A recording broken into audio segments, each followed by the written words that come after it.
go so I can be free. I take the weight on my shoulders. I feel the sky come down on me.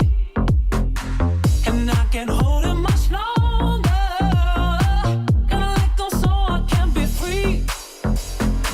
Yeah, yeah.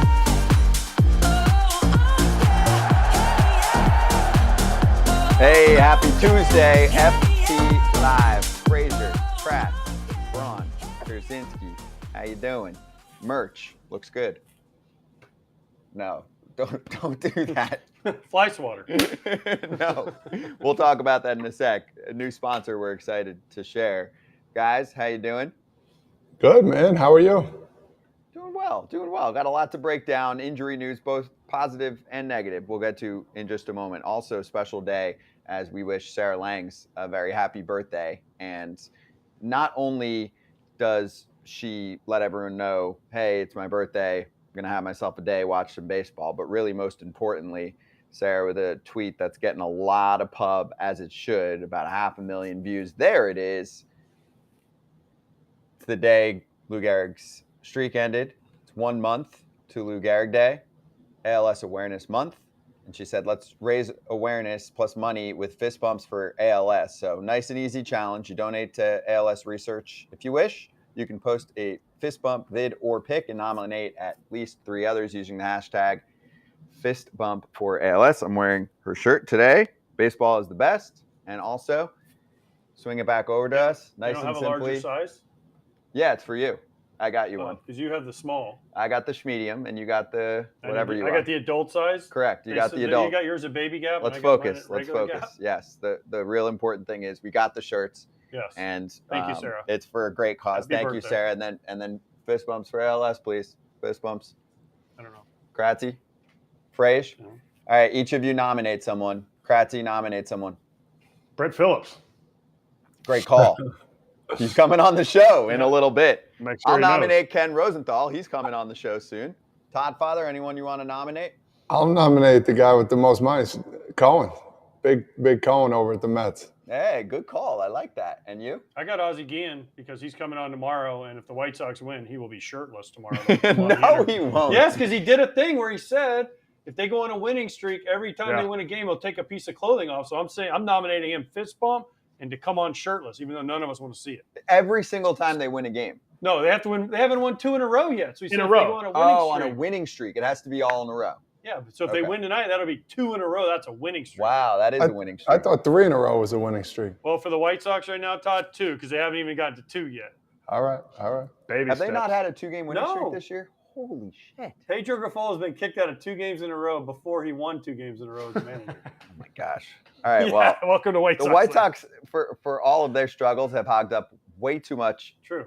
of our show, and they will tomorrow with Ozzy. So let's charge the mound, sponsored by Tyrus Baseball. And a shout out to our friends at Tyrus Baseball. There it is. Pretty logo there, too. I like the cursive. We got a lot of their items up here. We got some demos coming up later this week, and a special guest joining us from Tyrus tomorrow, very specifically to cover Max Scherzer in his return from the sticky stuff suspension. What? Can one of you guys tell me what this is? They'll text or email. They're watching, so I know I'm what sure it they'll is. let us know. What is it? It's a fly swatter. No, it's to get the off your baseball bat, the pine tar. No, we got one of those. We have one No, of that's those. a scraper as well. This is There's two of them. the here. Can you Yeah, that's show a this scraper. one? This Yeah. one's a bat scraper, right? I think that's a bat scraper too. Yes, So- it is.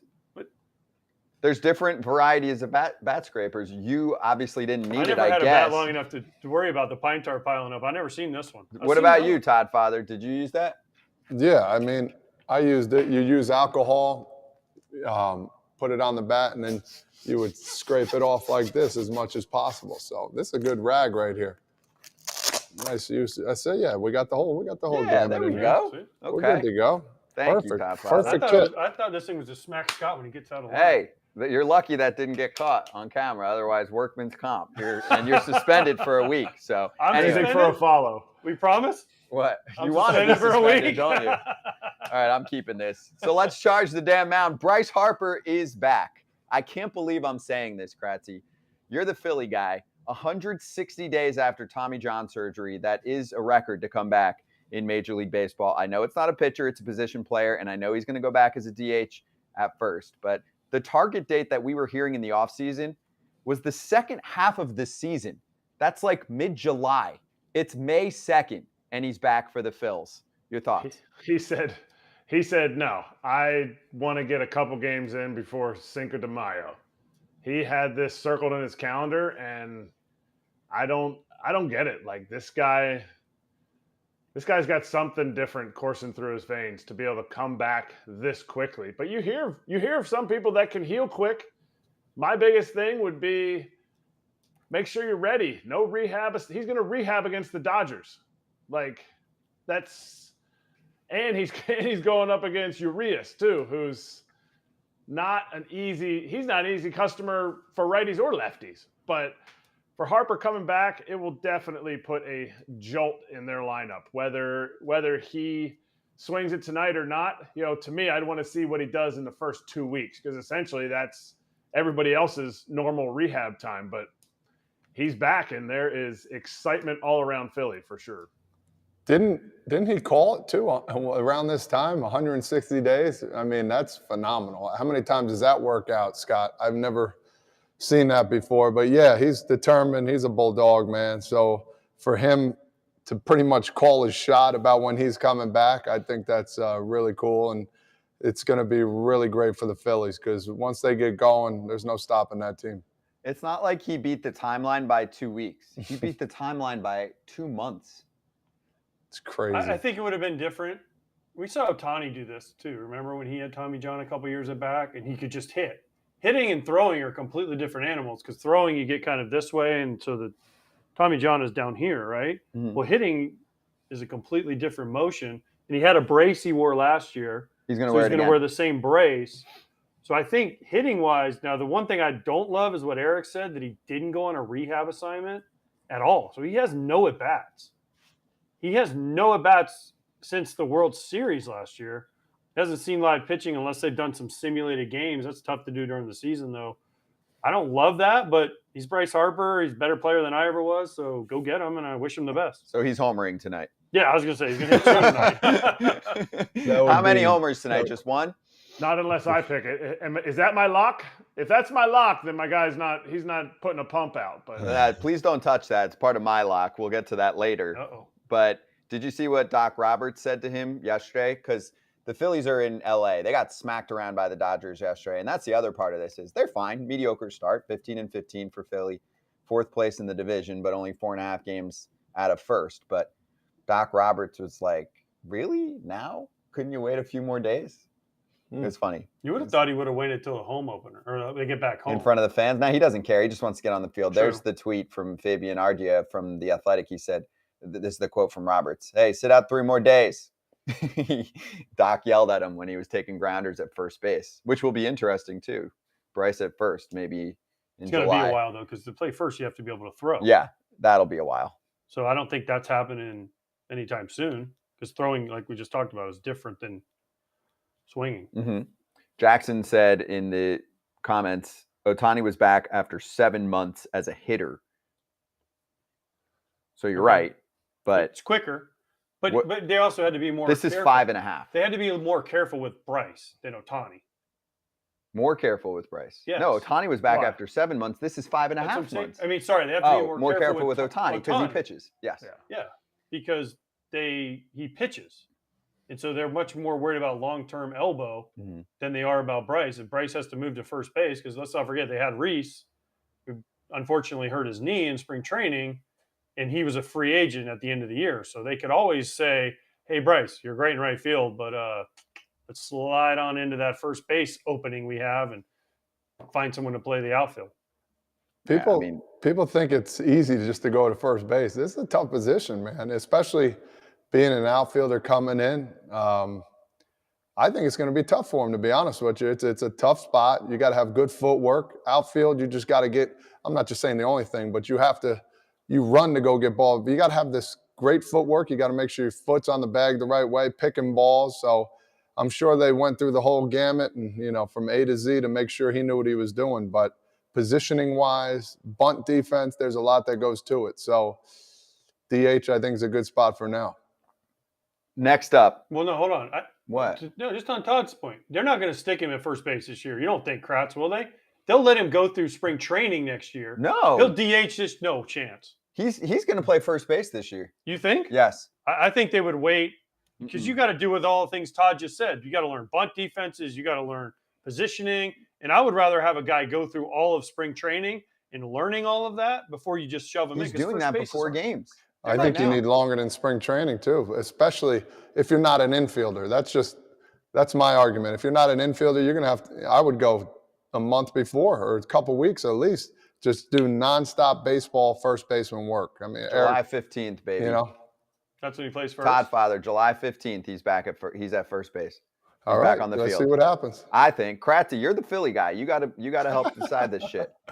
You're the Philly guy, Eric. You figure it out. Yeah, you figure it out. You know, all, you've got all I friends can there. go with is what they're saying, and you know they're putting all their ducks in a row. But if you're asking me, is he gonna play first? Yeah, absolutely, he's gonna play first. Is he gonna play first every day?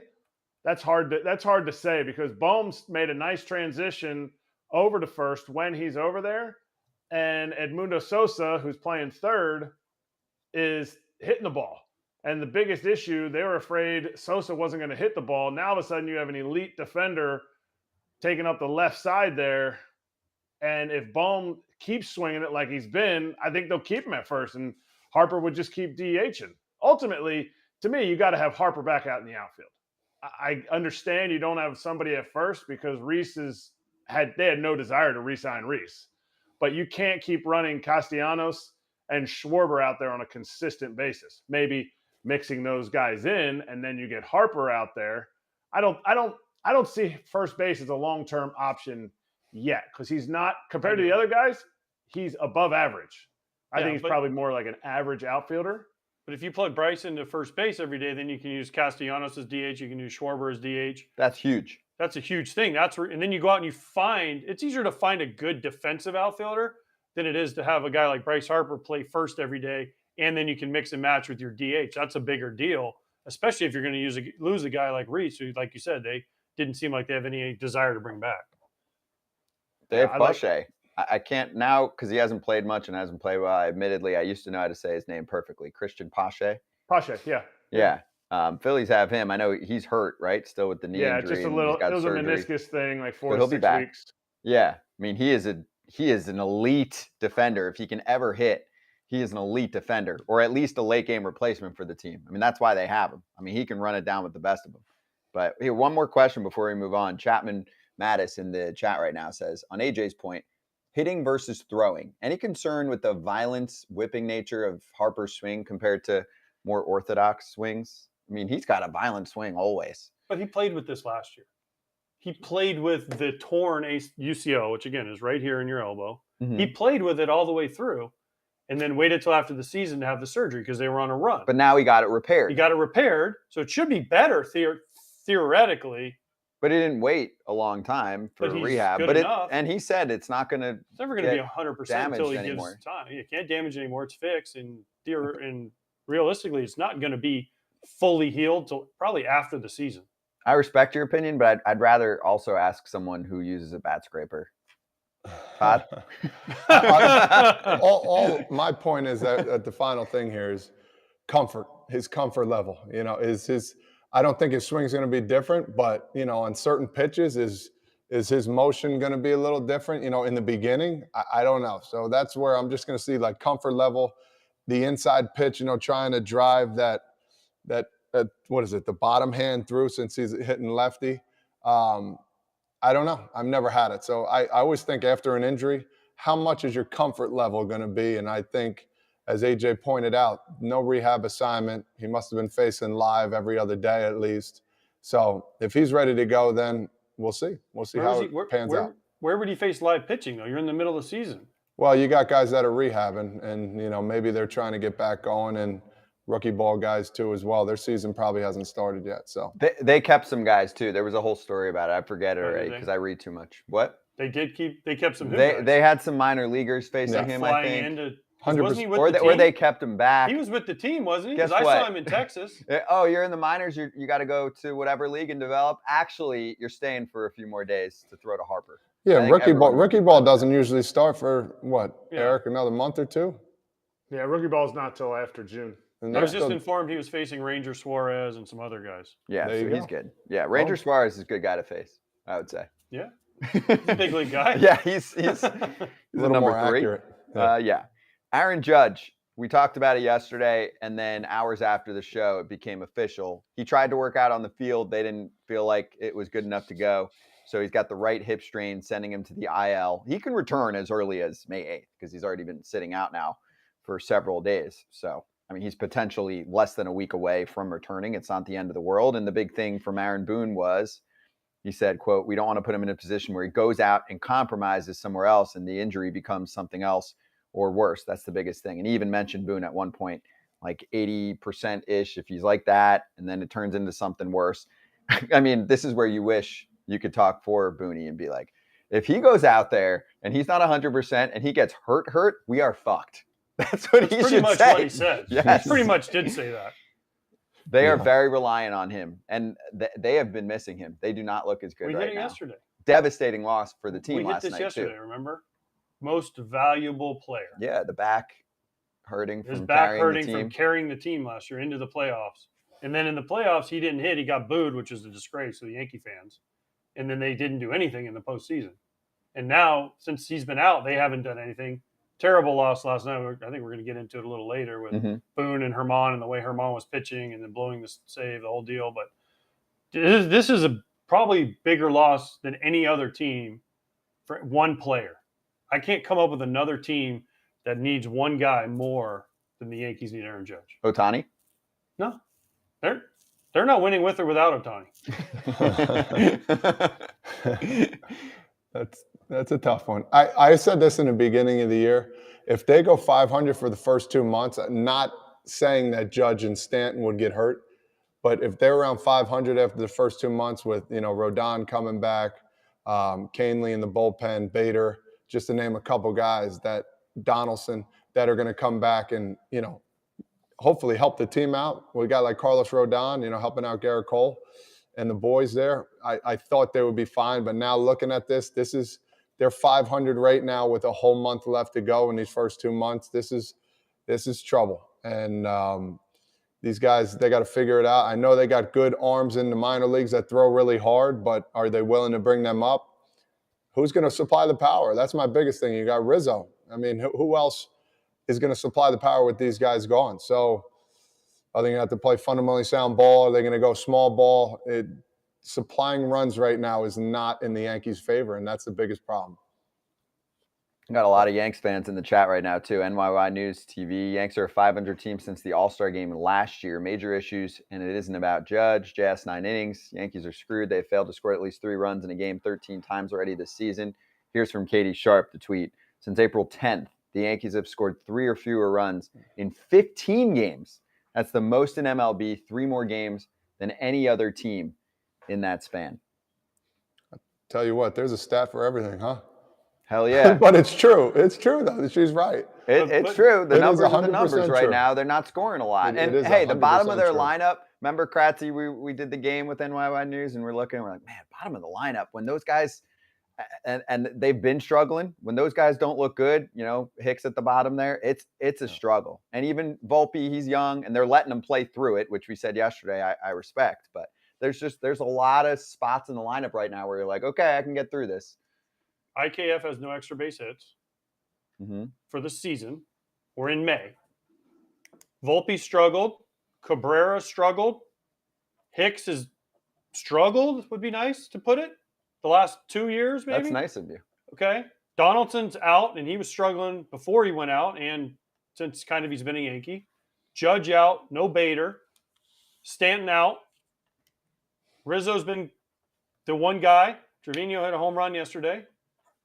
Other than that, LeMahieu struggled for 2 years now, year and a half, really. Hasn't been the DJ LeMahieu they counted on. Bottom of the lineup was 2 Torres for 15. They were Torres 2 has for 15 kind of yesterday. been It's up tough. and down. It's just been a community effort other than Judge, collective effort. Judge was the guy. And now Judge is out, and I just don't know where it's going to come from. I don't know either. That's the problem. And the bottom of the lineup has been the biggest problem. so far this year, hitting wise. So you got to get top, from 1 to 9, you got to have some supply of help per se, and that just hasn't been there.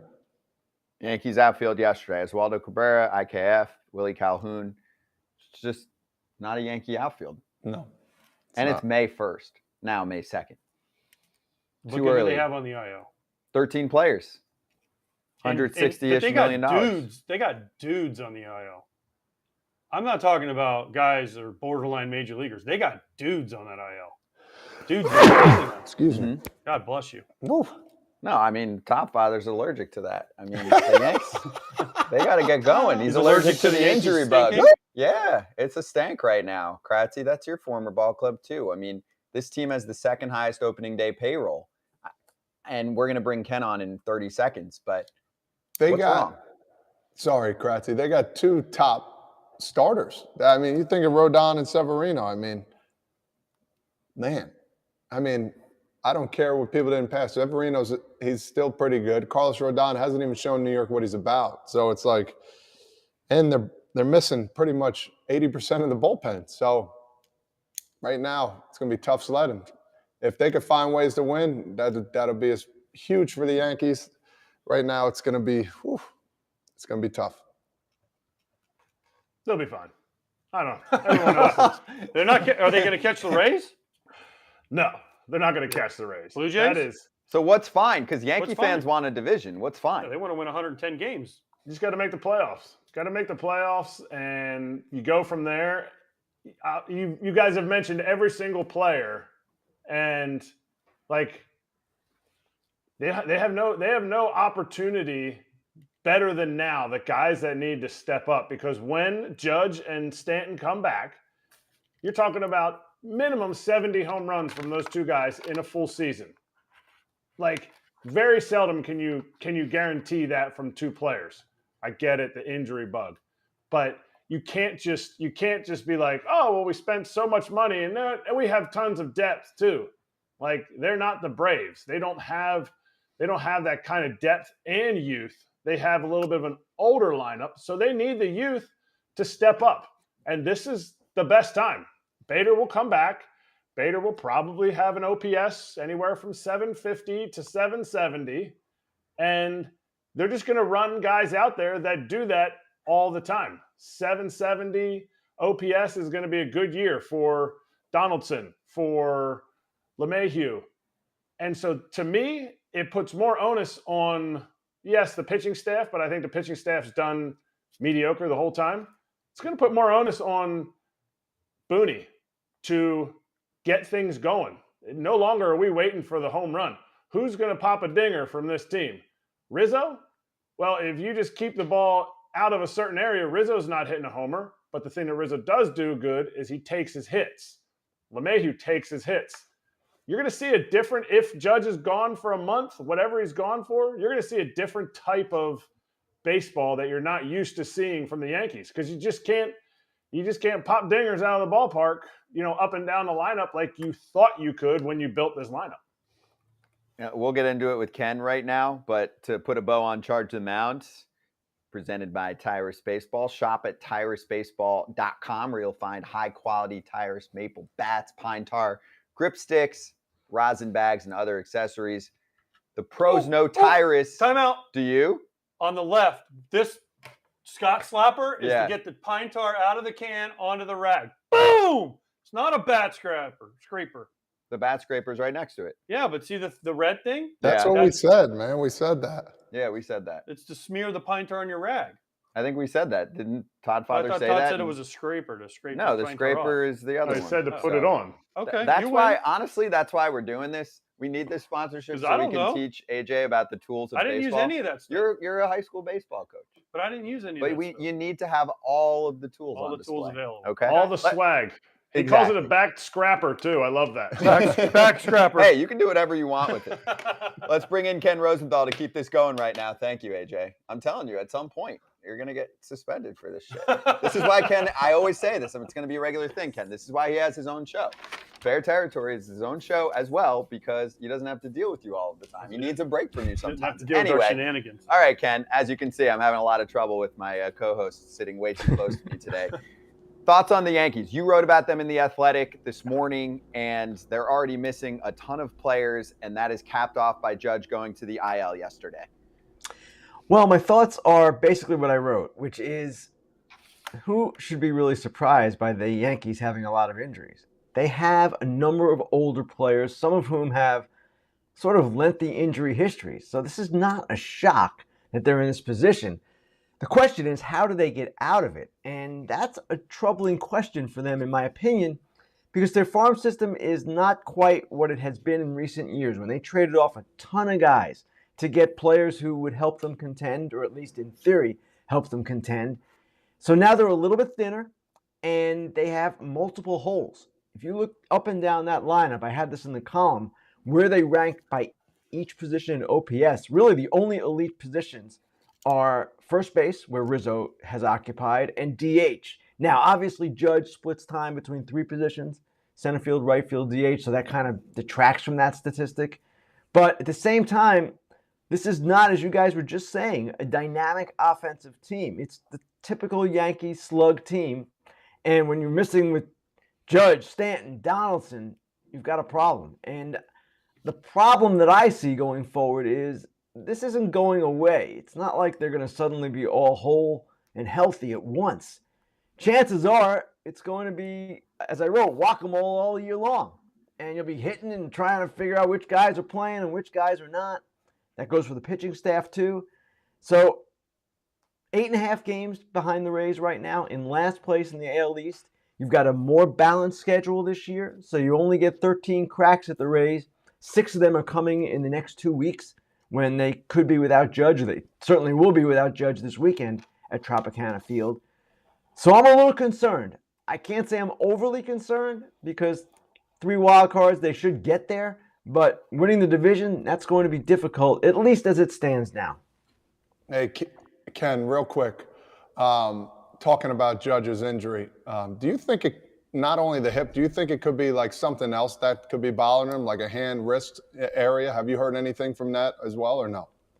Todd, I've not heard that, and you know this as well as anyone. Teams are very secretive with injuries, and they're not going to tell you any more than they want you to know. And it's difficult for any reporter to find out exactly what's going on. Teams are quite guarded with this information. Now, is it possible he's got other stuff going on? You guys all know this. Players generally have multiple things going on at once. It's the nature of playing baseball. He, of course, is a bigger body guy, and that's been the concern with him long-term forever. But this was basically caused by a slide, right? So it seems to me that, I don't know that it's minor, but I don't know that it's going to be something that keeps him out a lengthy period of time. Hey, Ken, if we're playing the blame game, who gets blamed for this? That's my main question that has surfaced now for a while when you have Yanks fans that are disappointed. I mean, last year, for example, I don't know if it was good or bad that they get absolutely smacked by the Astros. And not only did they not have a chance in that series, they were so clearly outmatched on paper, and it played out exactly like that. So when I start looking at rosters and I look at their payroll, there is going to be a higher expectation. And yes, I give them credit. They've made the playoffs year after year. But something's often missing. We often run into this injury problem. Remember, for a long period of time, they had like 5 DHs, and they got through that. So they always want to be more athletic. You know where I'm getting. I mean, the front office has to take a hit on this, maybe more so than they are. But, I mean, Brian Cashman signed an extension. He's been there forever. He's never had a losing season, Scott. This is his 26th year. And that's kind of where you start with Cashman.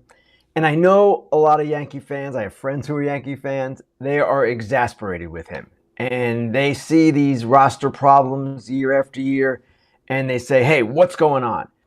And last year, early September, I wrote a column. At the time, they were on the verge, it appeared, of blowing a 15.5 game lead. Now, they didn't blow that lead. They had a pretty good September, won 99 games, won the division, and yes, got knocked out for the 3rd time in 6 years by the Astros in the ALCS. So It's difficult to say Cashman is a bad GM. In fact, it would be wrong to say Cashman is a bad GM. But they have not won a World Series since 2009. They have not even been to a World Series since 2009. That is their standard.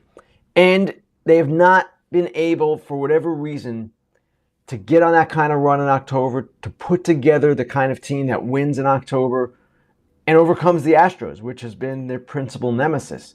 So, yes, Cashman is ultimately responsible. There's no question about that. As you said, Scott, they've got the second highest payroll. They've done a lot of good things over the years. I can point to many good moves that they've made, and they've had some clunkers as well. We can all point to them. It's just hard to be too critical when you see all these other bad teams that are poorly run, and the Yankees are not poorly run. They have moves work out and not work out like any other club. So I can certainly understand the criticism of Cashman, and Cashman can understand the criticism of Cashman at times. But you look at them as a whole, it's pretty hard to find fault with 99 wins last year. It's pretty hard to find fault with all of these years in a row with winning records and most of those years in the playoffs as well. So yes, we can look at the roster construction, and that is Brian Cashman's responsibility. At the same time, I'm just not going to be too harsh on a guy that has had a pretty good track record. We also know that Yankee fans only accept one thing, Ken, and that is World Series championships. So, yes, it's easy to say they've had a good year, won 99 games. You ask a Yankee fan, only good years are when they win World Series. And AJ, that comes from the Steinbrenner years, the George Steinbrenner years. That was the standard that they set. That is the standard still to this day. You will hear Aaron Judge echo what Derek Jeter used to say. The only satisfactory outcome is a World Series title. Their fans pick up on that. But as you guys know, that's a ridiculous standard for any team. It is so hard to win a World Series. The Dodgers have been the most dominant team in the sport for the last decade. They've won one World Series, and it happened in a pandemic year. So you can't use that as a standard. At the same time, it's not unreasonable for Yankee fans to feel a level of frustration with the different roster problems that they've had over the last few years. I get where they're coming from. It's just, when you say off with Cashman's head, I'm like, I don't know if I go that far. Well, no one said that on this show. You're the only one saying that now, Ken, so we can blame you. I'm not saying that. You just said that winning a World Series is not the only positive result from a season. You can have a good season without winning a World Series. Correct. And I'm going to kind of go off subject here a little bit, but it's still in the same vein. Did you see Jerry Reinsdorf's comments yesterday? Oh, I did not. He gave a speech or a talk yesterday, I think in Los Angeles, and they asked him, and he said, you can have a good year if you finish second, third, or fourth in the division.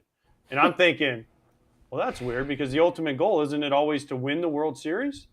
Or at least not to finish fourth? Well, do you agree with this? No, I don't agree with finishing fourth. I'm not sure I agree with finishing second, though. In the current playoff format, you certainly can make the playoffs finishing second, and it is possible to have a good year finishing second. The standard, the fair standard, in my opinion, is the division. That historically has been, in this sport, the true measure of the 162-game grind, the true measure of a team's quality over what it's constructed to do, which is make the playoffs in 162 games. Now, the playoffs themselves are what Billy Beane once called a crapshoot. And there is a measure of luck involved. You've got to be hot and you've got to be healthy at the right time. So, listen, we all salute all of the World Series champions. They have to not only survive the regular season, but the month of October as well. And it's an incredible accomplishment. But to make that the only standard of success in a sport, that's absurd. And then conversely, to get back to Reinsdorf's comments, to accept fourth or third place under almost any circumstance as a positive outcome, I can't see it unless maybe you're a tanking team on the rise, like the Orioles last year, for instance. The Orioles last year had a successful year. Ken, losers are okay. Billy Beane never won. He's okay now winning the World Series. He's okay going to the playoffs. Yankees have 27 World Series. They want to win the World Series. So I understand the Yankees' point, and I understand Reinsdorf's point when you've only won 2 World Series in over 100 years. But when you're the Yankees, the goal is to win the World Series. You're the Red Sox, the goal is to win the World Series. Other teams, yes, But you're the New York freaking Yankees. You spend more money than anybody in the history of the game. You've won more than anybody in the history of the game. So the point is that's their standard, and they're not going to change it. AJ, I don't disagree with you on any of that. The only thing I would say, and I think you'd agree with this, is winning the World Series is really difficult. I mean, I know I said that before, but I want to repeat it because when you have that as your standard, when your standard is up there, okay, and that's what you absolutely should aspire to. But at the same time, you have to recognize, and I think fans have to recognize more than anyone, that that's hard to do. And that to win the World Series, so many things have to go right. And sometimes a lot of things don't go right, and then things start clicking at the end. I'll give you an example from last year. The Phillies didn't win the World Series, but got there when very few people expected them to, based on what happened in the first 4 months of that regular season. The 21 Braves, same thing, started slowly. The 19 Nationals started 19-31. Things came together. When that happens, it's beautiful. It's an amazing season, but it's hard to have that happen every year, much less any year. Yeah, it's an amazing season, but I'm just going to finish on this. When you come into a season as a baseball player, your first goal, they say, hey, Todd, what's your first goal? I want to win a World Series. And if that's a player, if I got another player next to me say, I just want to make the playoffs, I don't want to play with that guy because that's just me, whether it's the Yankee way or the Oakland A's way. Every time you come into spring training, guys, our goal is ultimately to win the World Series this year. And I've never heard a coach never not say that. So, yes, Todd, it's you're good to absolutely make right. the playoffs, make those runs, but I know the Phillies aren't happy they didn't win a World Series. They're chomping at the bits right now because they knew they had a chance to win the whole thing. Hey, don't get me wrong. We're talking about almost two different things here. What you guys are saying is that should be your goal. That should be the standard. Absolutely right. All I'm saying is, from the 30,000-foot view, if you want to call it that, is that there has to be a recognition that that's difficult too. And that to not win the World Series, to be one of the 29 teams out of the 30 that doesn't win the World Series, doesn't mean that every one of those teams is a failure. That's all I'm saying. Now, from two teams that are both playing basically 500 ball, one loses Aaron Judge, the other one gains Bryce Harper in almost the exact day. How are these two teams, if we take today, how are these two going to separate, and what should we be expecting from Bryce 160 days after he went under the knife? I have no idea what to expect, Eric, because this is unprecedented. And I know it's different than a pitcher, obviously. A pitcher needs 12 to 18 months to recover from Tommy John surgery. Bryce Harper is a position player, and not only a position player in this particular case, but a designated hitter, right? So the threshold for him returning, for clearing himself medically, is much, much lower. That said, what he's still doing is amazing. What we don't know is, yes, how he will play.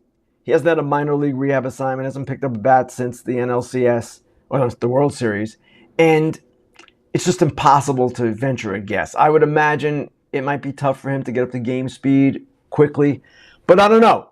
This is Bryce Harper we're talking about. This is a very special, special player, maybe one of the all-time greats by the time he's done. So I expect at the very least his mere presence will help that lineup, because you have to contend with Bryce Harper now where you didn't before with the Phillies. And he'll lift them in an emotional way as well, again, simply through his sheer presence. So I'm excited to see what happens here, and it's going to be really cool. We've seen also he is taking ground balls at first base. This guy wants to do anything he can to help his team win, and most players are like that, but it's really admirable to see him take a little bit of a risk, I would say, by coming back this early, even though he's going to wear the elbow guard, and even though the doctors have said it's okay just to hit. But this is a special, special comeback, to say the least. And we've got him on Fox Saturday, Boston at the Yankees. Boston at the Phillies. Boston quite interesting right now as well. So I'm looking forward to seeing him, and I'm looking forward to seeing him tonight. Screw you, Ken. Watch the other game, Orioles at Braves, where I'm going to be at. I don't care where you are. Not a bad game, brother. No, that's Not a bad game. No, I agree. My question is about the Braves. One former MVP in Harper to possibly a future MVP in Acuna. Is he the best player in the National League? Maybe the most exciting player in the National League? And also, did you see the game yesterday, the second game, the Mets, they just drilled him his first at bat and he came out? Why don't more teams start doing that? Oh, we're going to hit him. He's going to miss the rest of the game. He's on first. We don't have to worry about him for the next 8 innings. Good strategy? Yeah, if you're playing in 1950, would probably be the common strategy. I don't know that today it works so well. I know what you're saying, AJ, and certainly a guy like Acuna, you've got to work him in, right? We all know that. But to get to your first question, is he the best and most exciting player in the National League right now? I don't even know that there's much doubt about that. He is having an incredible year. His first inning numbers are insanely good. And it's not just that. He has been dominating games offensively, defensively. He's playing a Gold Glove caliber right field. And on the bases, 13 for 15 in stolen bases, leads the majors in steals. This is the player we've been waiting for. It's the player that he could not be for the last 2 seasons because of that knee surgery that he had, or season and a half, I should say. And some of their people told me, guys, that playing center field for Venezuela in the World Baseball Classic kind of was something that enabled him to clear a final mental hurdle. Now, he knew his knee was fine. He knew he was good. But running around freely, he knew for sure that he was going to be good this season. And it seems to me he has a point to prove. And the other thing about Acuna that is interesting to me is that he seems to be, when you talk to Braves people, maturing. And it happens to all players, right? They grow up. And there were some questions about him. Questions about him in the room, questions about just how he will conduct himself going forward. He had a big entourage, all this. But it seems that he's kind of figuring it out in every possible way. And that's going to enable him to be the best player he can be. And my goodness, he has physical tools that are hard to even describe. You saw that ball he hit yesterday into the third deck at Citi Field. Not many players go there. That's why he got drilled the first at bat, so they wouldn't do it again. Well, That's correct. good I would strategy by the assume you Mets. might be right. On an 0-2 pitch? Good strategy. That way no one thinks you're throwing at him. See, get ahead of him 0-2. No. Woo-hoo. Come And he on. missed the rest of the game. No. I'm joking. No, we all know it wasn't on purpose, but will teams work him in? Of course. They're going to do that, and sometimes they're going to miss because pitchers aren't always in control of what they're doing. Every time the Marlins face Acuna, even if it's been, 15 games and then he gets hit again, he's like, see, they're targeting me. And it's like, dude, you're crowding the plate too. Like, I do see both sides here. The Jose Urena thing eventually has to expire. He's long gone from the Marlins. Just saying, he gets hit a lot. I mean, it happens. But yes, that was an absolute tank. Wanted to ask you about the Cardinals. I know you've been covering them a little bit lately, writing in the windup about them as well. Is what the hell's going on? How much is too much to fall back? I know it's super early, but we always say this. I mean, you can lose a division in April, now going on May. They're 10 games back. I don't buy the Pirates. I'm sorry. I don't think they're going to be a 100-loss team. I think that's fine, but I think the ceiling's 500. But there's other teams in that division that are playing well, the Brewers and the Cubs. So when does panic mode set in for this team? Not yet, but it's alarming to see where they are. It's alarming to see how they've played. And it's not just that they're 10 games back of a team playing at a 690 clip, because, Scott, you're right. The Pirates are that team playing at the 690 clip. They're not going to continue that. That's almost impossible for them, much less most teams. So, okay, from that perspective, you're the Cardinals. We're okay. We've got time. But their starting rotation, from my perspective, was a problem from the beginning of the season, before this season even started. They have competent starters. They don't have dominant starters. Now, Flaherty might be that guy as the season goes on, but he isn't quite there yet. And Wainwright's coming back, but he's 41. And they've got Michaelis, who has struggled a little bit. They've got Steven Matz, who's just okay. He's a major league starter. Jordan Montgomery has probably been their best so far. It's not a dominant group. They've got 6 quality starts all season, 4 by Montgomery. The thing that has surprised me and the thing that I do expect to correct itself is the offense. It's been a middle-of-the-pack offense, and they've got a ton of talented players in that lineup and even on their bench. So that should self-correct, but are they going to be able to pitch well enough? I don't know. Now, the Brewers have all kinds of injury problems. The Cubs are kind of a more advanced version of the Pirates. I want to see it to believe it, But they've got a lot of guys on that roster who have played in World Series and won World Series. So they're better than they've been, no doubt about that. And even the Reds, on the right day when they're pitching one of their top 3 starters, are a difficult team to compete with. So the Cardinals are in an interesting spot here, and it's going to challenge them for sure. They even haven't played that crisply this year. So I'm anxious to see how they come out of this, if they come out of this. But they're in a hole that they never anticipated, and now we're going to have to see where they go from here.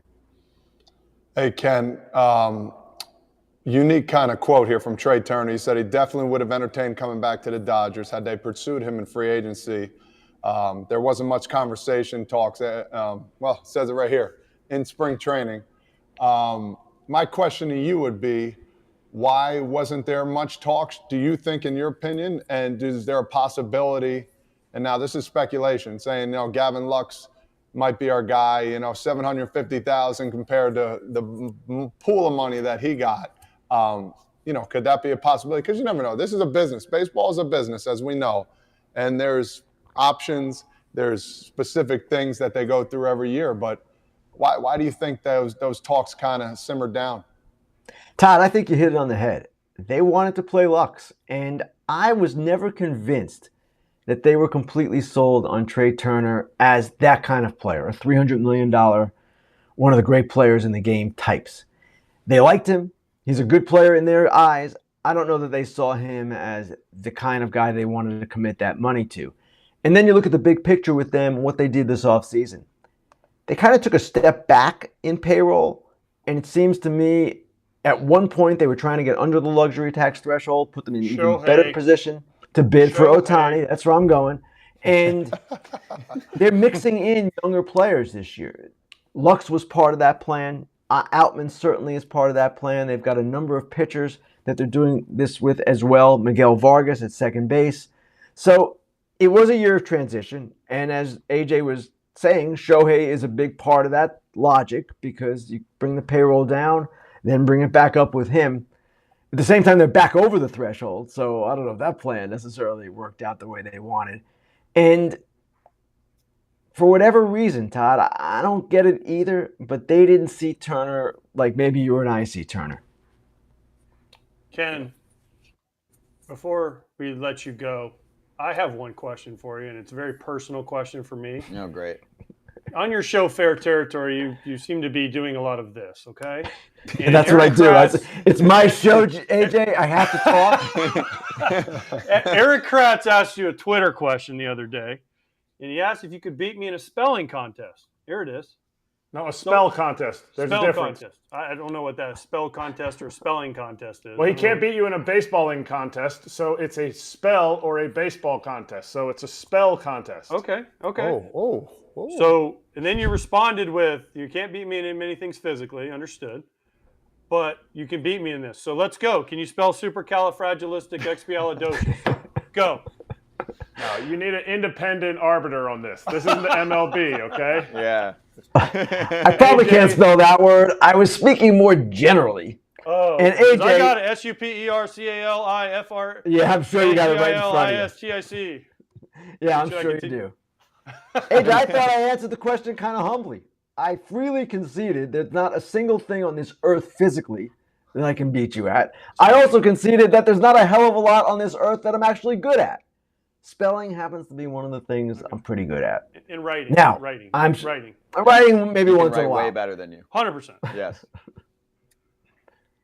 So anyway, you challenged me with that word. That word's going to be a little tough for me. Yeah. Yeah, right. You got to keep it baseball, like Fultonevich or something next time. Okay. Wait, Ken, I know AJ said, but he's not the boss here. We'll let you go. This was the last thing because I definitely wanted to get your take. This one hit home for me from the weekend.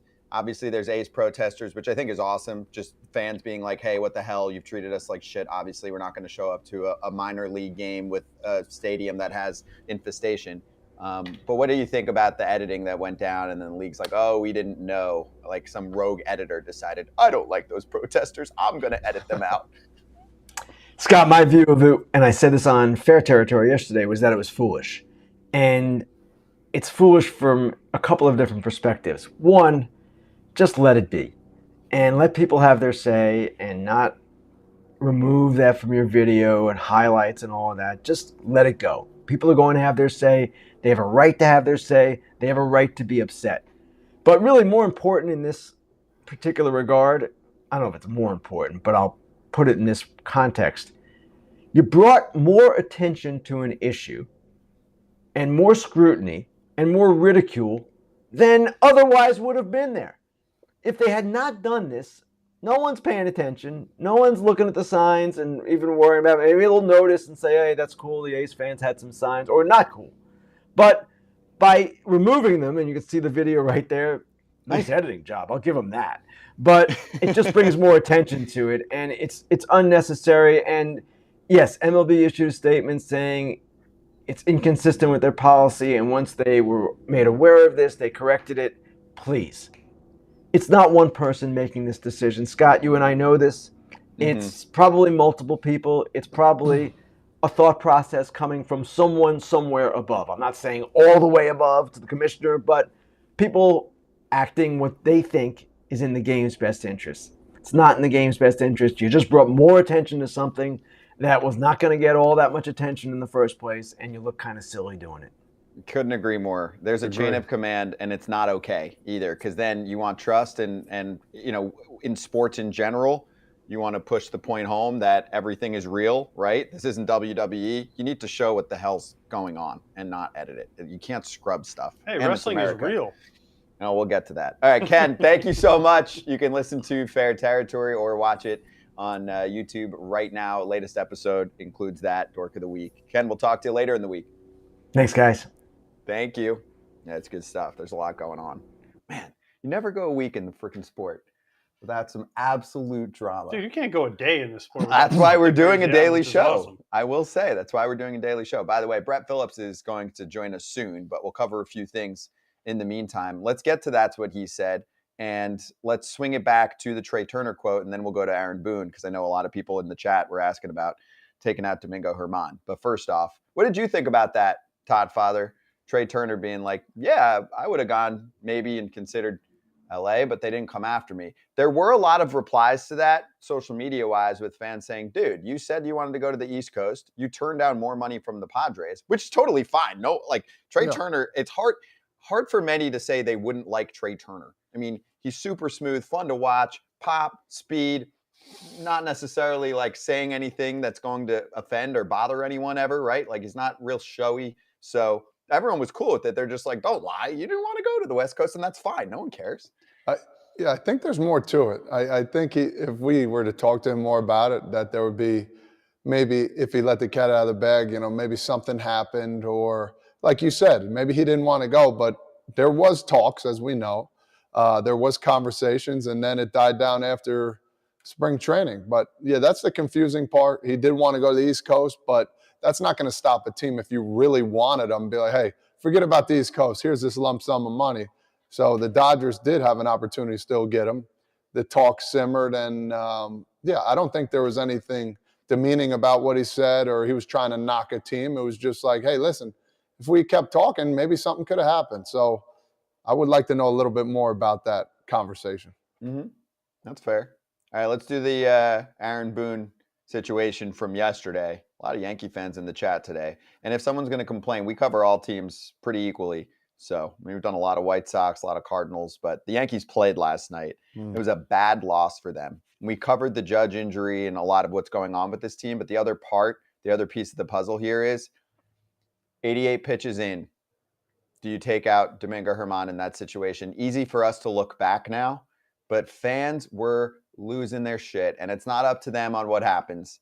And Kratzy, you can start here because you played for them. We've talked a lot about Craig Counsell and how he's a master at taking a pitcher out just before you think he's going to crack. So what would you have done yesterday? Were you pissed when you saw that? Yeah, I mean, you gotta kind of read the situation, and we can sit here, you know, Monday morning quarterbacks, and you know, second guess what he had. In my opinion, it shows that he didn't even want him to go out for the ninth. Yeah, he said, well, I didn't want him to have an opportunity to tie the game up. Like, no, you can give him an opportunity to tie it up. Like, he's worked that entire way to that point in the game, give him a chance. He's got to show you in the game, hey, you know what? I don't have it anymore. And the other answer he could have given that would have satisfied me, look, I gave it over to Clay Holmes. This is his game. He didn't do well. And he kind of sidestepped both of them. Yeah, it's my fault. It's my fault. And that's part of Craig Counsell's mystique. He makes mistakes, but it's in Milwaukee.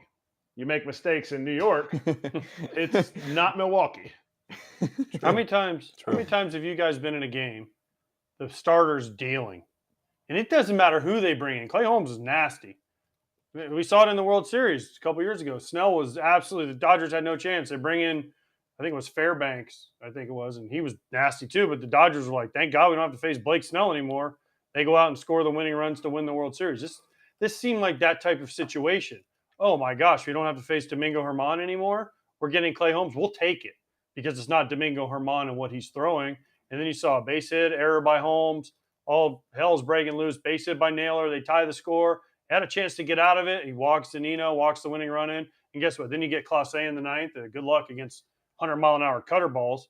But it just was one of those games that seemed like as a player, Domingo German's not in there. Now we got a chance. Doesn't matter. They could have brought in Mariano Rivera. They could have brought in Aroldis Chapman. It didn't matter. It wasn't Domingo German anymore. You start licking your chops a little bit. I don't care if you got one out left. That's when the boys all of a sudden in the dugout, I'm like, hey, here we go. Who's going to step up? We got a new guy here. Let's go. That's where I start chirping. That brings out the young Todd Frazier in me. We knocked that guy out of the game. We really showed him. You know what I mean? But still, it's like, what does this guy think he's doing? Let's go. Maybe it's on us now. And one hit, one walk, an error by himself. It was tough to watch. I think as a Yankees, as a manager, and I've never been there before because I've never managed. I've only managed 9-year-old teams. And for me, I always ride the hot hand. And I think you just have to ride the hot hand out, especially with what you got going on right now with the team struggling a little bit. He's hot. He has 0 complete games. That would have been his first and, a confidence builder for the young man. He's been pitching well. I know he's confident right now, but just to put him over the top, like, all right, I could be that Garrett Cole. I could be that dude now. I've had a complete game. And that goes a long way for, any pitcher. I got my first complete game, and I think he would have done it. But we don't know. But if I'm Cleveland, I'm excited. I don't care who's coming in. Let's go. Who's gonna take care of business? Kratzy, I wish I played with Todd, Father. I can visualize you take out the pitcher and Todd's chirping in the dugout. Let's go, boys. Finally. Knows. He's out. How we doing? Let's go. It's our Eric time knows. to shine, baby. Yeah, there was a lot of chatter. There was also a lot of needing to lock Todd in a little bit. Like, hey, Todd, stay on second base. They might tag you. Hey, he's that's everywhere. not nice. He's everywhere. But hey, you take that energy. You definitely take that energy. But if I'm the Yankees too, I'm sitting there like, well, the only person that really hit the ball hard was Jose Ramirez. And he's the one guy that is going to hit the ball hard. Everybody else, it was like fumble by Holmes, walk, dribbler through the hole by Naylor, and then Jose. I've never seen Jose take a ball and hit a low line drive to left field. I just think you got to shake it off. But yeah, you definitely – the knockout gloves go to Aaron Boone right there for taking Mingo out. Dude, that was such a good swing by Jose Ramirez off that ball that Holmes threw. I think it was 3-1 too. Most guys 3-1, they get big. Like you said, he just went out. But he has good numbers off Holmes too. They showed him before that swing. I think it was like 5 for 9 or some crazy number off of him. So then he just went out and that ball was running away at 98 and he just rifled it. Let me ask you too, as catchers, you got a guy throwing nasty two-seamer, nasty sinker, and he can't find it. What is the next move to do? Throw a slider.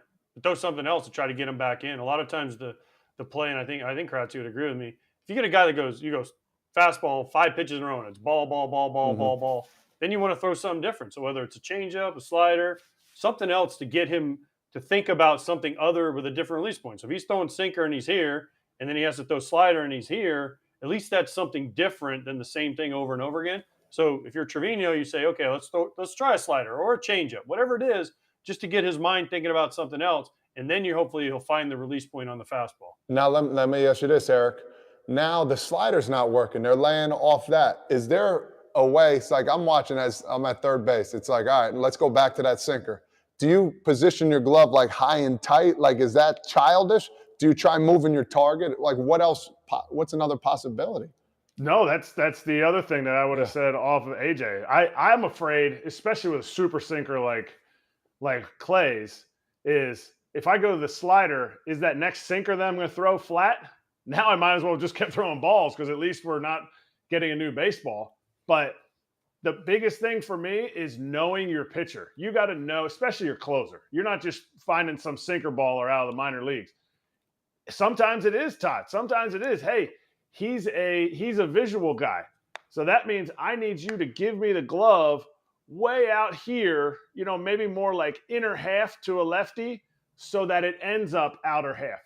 It all depends. Some sinker ball guys, you're like, hey, I want fastball away. And you set up away, he's going to start it right at your glove, just right at your mitt, and that thing's just going to go ball, ball, ball. And all of a sudden, you're 3-1. But that's where I got into issues with a sinker baller. If I'm 2-0 with runners on first and second with a sinker baller, I'm like, hey, this is it. Ground ball double play. And now 3 runs have scored because I haven't been able to get the guy back in the zone or throw something else because I rely on that sinker to get me that ground ball. You've never done this though? You've never said, I know I talk to high school kids because I help coach my son's high school team. And I'll say, hey, give the target, if he's missing over here, give him a target up here. Move inside to give them a different look. Move your body. And then you also tell the pitcher at the same time, if you have time to go to the mound, hey, if you're starting it at his left shoulder, start it at his head or started somewhere different. So they think about something different rather than, especially because most of the times guys miss in the same spot. Now, if you catch a guy and he's up, down, left, right, then you're just back there praying like, please just throw it close. But most of the time guys miss in the same spot. So you give them something else to think about. Hey, even if you don't make it up sometimes, like, hey, you're hitting on your heel, land on your toe more. And then instead of thinking about throwing a ball, they're thinking about, well, I got to land on my toe more. Oh, man, there it is. Interesting. Yep. No. Oh, you're 100% right. You're 100% right. And you got to find that in your guy. And I think this is because I've heard it said, a lot of these catching gurus that have never played sit there and go, the target doesn't mean anything. No, the target means a lot. The connection with the pitcher means a lot because there's going to be situations like that. Yes, statistically, Clay Holmes has nasty stuff. You throw 100 miles an hour, don't worry about it. Just go out there and throw it. In the game, you got to figure out what works the most. Watch the Rays sometimes. The Rays sometimes, when I caught Blake Snell with the Rays, we used to give a high target, not like, the fake fastball target, but the high target for the curveball, because if you gave a low target, hey, I need this bounced.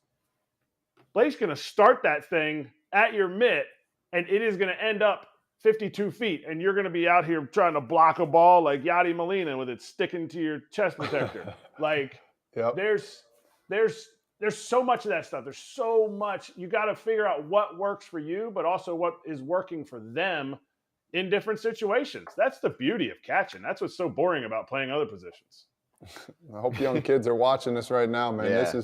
This is really good stuff going on right now. Yeah, we'll clip it off. We'll make sure we clip it off No doubt. and put it on all the socials after the show too. So a couple other things from last night. So I'm very interactive, right? I'm literally interacting with fans. You're also the only one up in the past chat. 10 p.m. in this. Actually, that's relevant to what I'm about to talk about because Charlie's in the chat here, very active today. And Charlie, we're often only the big teams get covered. It should always be about 30 teams. All these talk shows are all about the mega teams. And I said, no, we talk about all 30, trust me.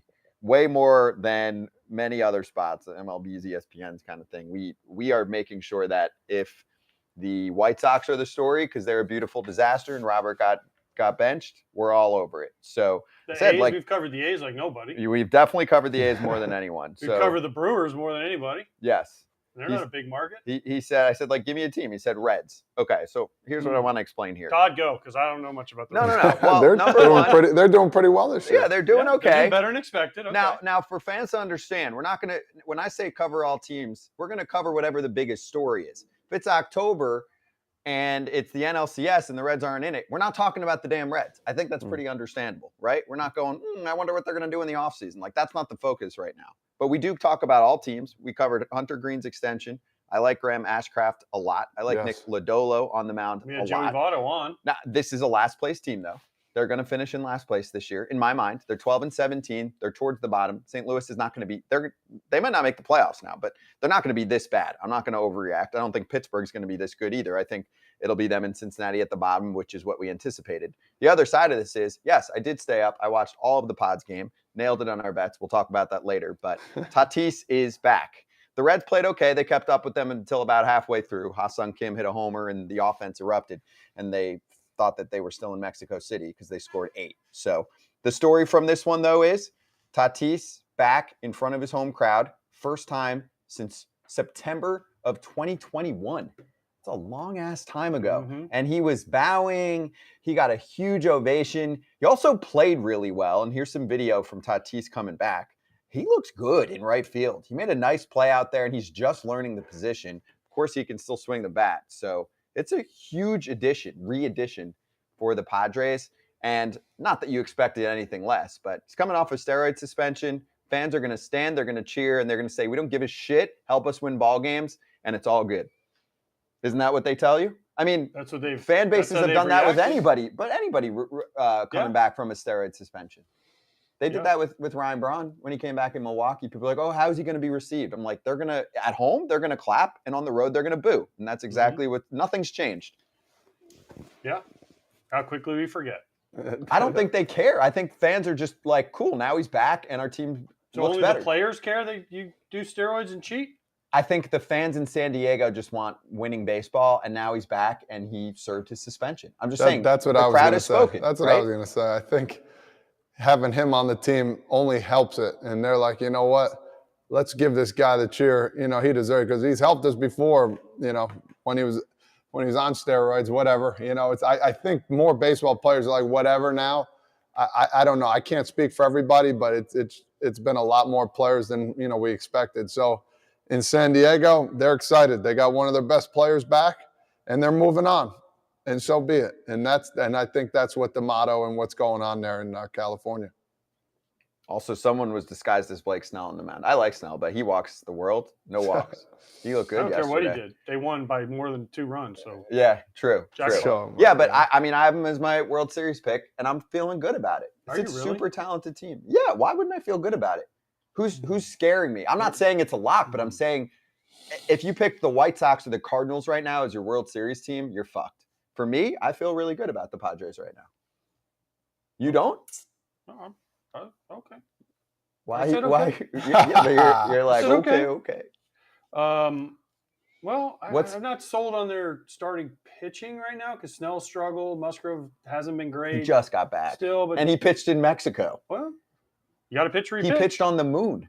True, that's true. The elevation, like no one's ever. Side note: no one's ever going to want to pitch there again. Did you see the tweet? Someone tweeted that pitchers who have to pitch in Mexico City, they shouldn't count for their stats. There was a starting pitcher. I don't know who tweeted out. I saw that. It was funny as hell that they wrote, if you have to start, because next year I think they said the Astros and somebody are going to play there. McCullers isn't pitching. I'm already banking it. He's not pitching. I'm telling you. I'm saying he would say he's an honest dude. Like Kratz, you played with him. He'd be like, screw that. Like my numbers are going to get crushed. It's not just the way the ball travels. It's the way the ball travels off the bat, out of the hand. It doesn't break the same. Yeah, I mean the slider's not going to slide, but I don't see McCullers doing that. There's a few rare pitchers that I know that duck starts, and I won't say who, but it was definitely when the Orioles were coming to town when they had those mashers in that lineup. Oh, all of a sudden, hey, I'll pitch on 3 days rest. I'm going to need an extra 2 days. You ducked the Orioles again, huh? Sweet. Those guys, trust me, I don't know about Todd, but I know that Eric and I can give you a few names of some guys that have definitely maneuvered their way around. When the pitching coach comes around and says, hey, where do you want to pitch on 5 days? We can give you an extra day or two. They'd look at that schedule and say, oh, I got to go pitch in Yankee Stadium against the Jeter and Teixeira and Matsui and I'll Damon. Oh, I'd rather much rather pitch against the Orioles when they had nobody. They had Kevin Millar hitting third for him. Scotty, They don't have to look at the schedule. They've already looked at it. They're not doing anything else. Scotty, Exactly get your what's going stat on. gurus to look up when the White Sox played the Yankees when Brzezinski was on the team. We'll figure out who that pitcher was.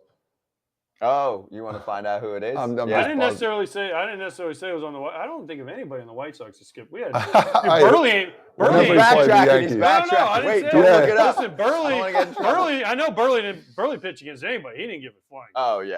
He didn't give crap. I mean, the guys at Contreras was pitching against anybody. Freddie Garcia pitched against anybody. I was busting chops. You don't have to backtrack. I wasn't necessarily talking about the White Sox. There's some other guys I played. Oh, Red Sox. We're talking Red Sox then for sure.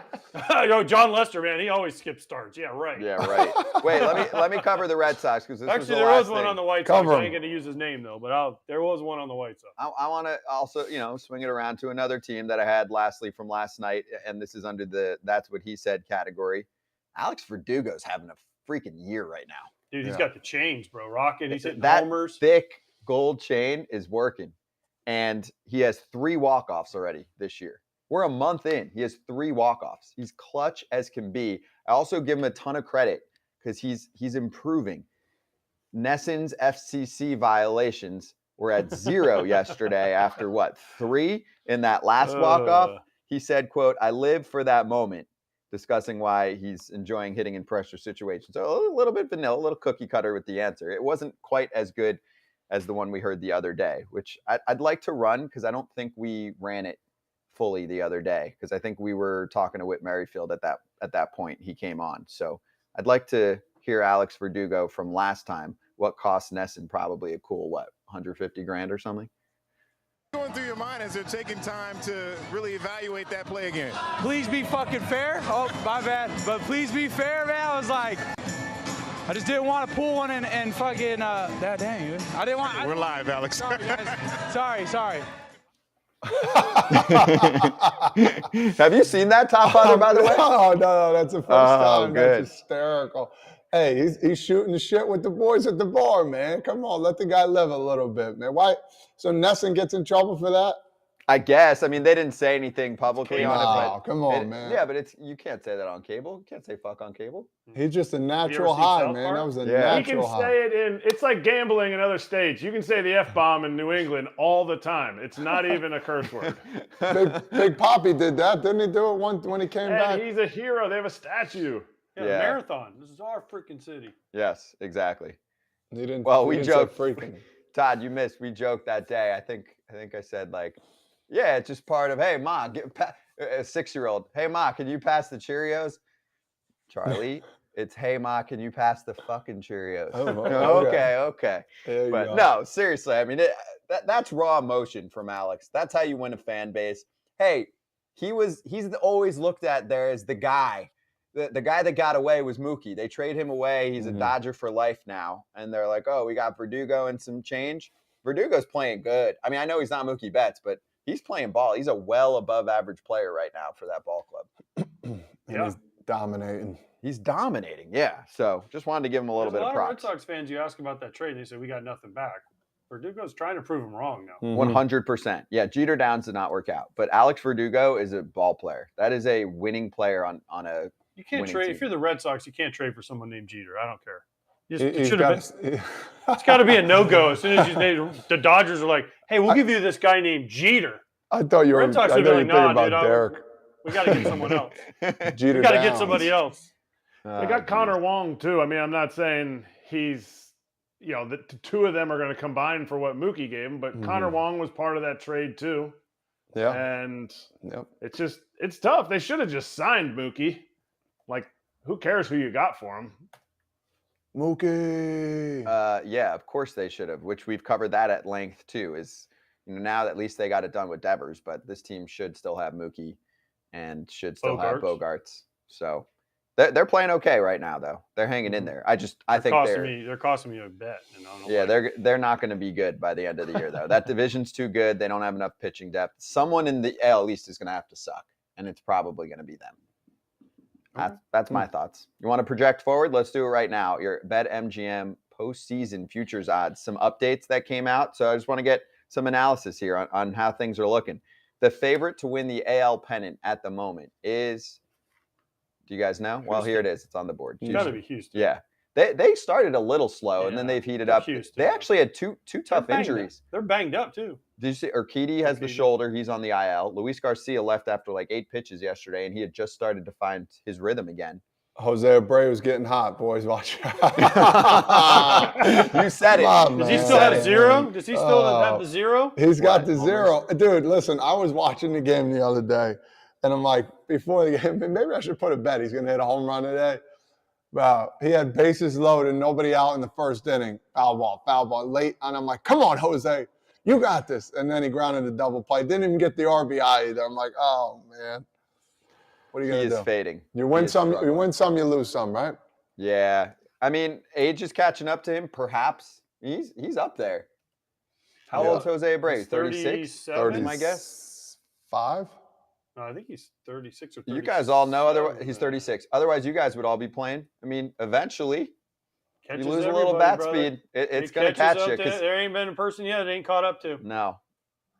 The one thing I can bank on that I'm winning money on. Jose Abreu, not leading the league in homers at 40.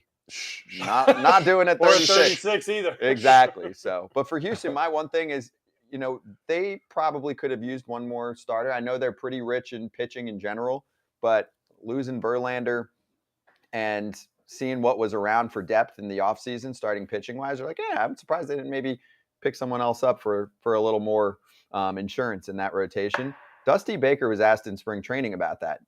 Hey, do you think you guys should have added another starter? He goes, quote, that was always a consideration for me. We didn't have a general manager in place in order to make that move. Boom. Owner burn. Wow. And hey, it's popping up now, though. He's probably pissed, Kratzy. I mean, and McCullers has been hurt, so they're missing a lot of guys. Is he coming back? He is coming back eventually. Yeah, but not yet. I think today's starter is a huge start for Houston. Hunter Brown going it's a big, set the tone for the rotation. I think if there's a manager that could call out their owner or president, whatever, whoever fired the GM last year, let's, it's gonna be Dusty. Dusty's like, what do I have to lose? I'm just gonna be honest. We just won a World Series. I'm the man, and I don't really care what he thinks. So yeah, we probably should have gotten this done. But who would they have gone to get? Are they gonna get Ross Stripling for 2 years? Were they in on a Bassett type of pitcher? Houston's notorious for having young starters come up, and maybe they were kind of hoping that it wasn't going to have to be this year with how many starters have gone down so far, 3 of their main 5 guys. And yet still they're the favorite. until they lose, yeah, they're going to be the favorite. What did Susan Waldman say? Is Houston still in the league? The answer was yes. Until someone knocks them off, like Todd just said, they're the favorite. Confirmed. My favorite thing, though, is if we put that back up there, we can put that graphic back up there for the AL pennant. Just explain it. We'll get it up. Highest ticket percentage, 16%. That means the most tickets bought were for Cleveland? Correct.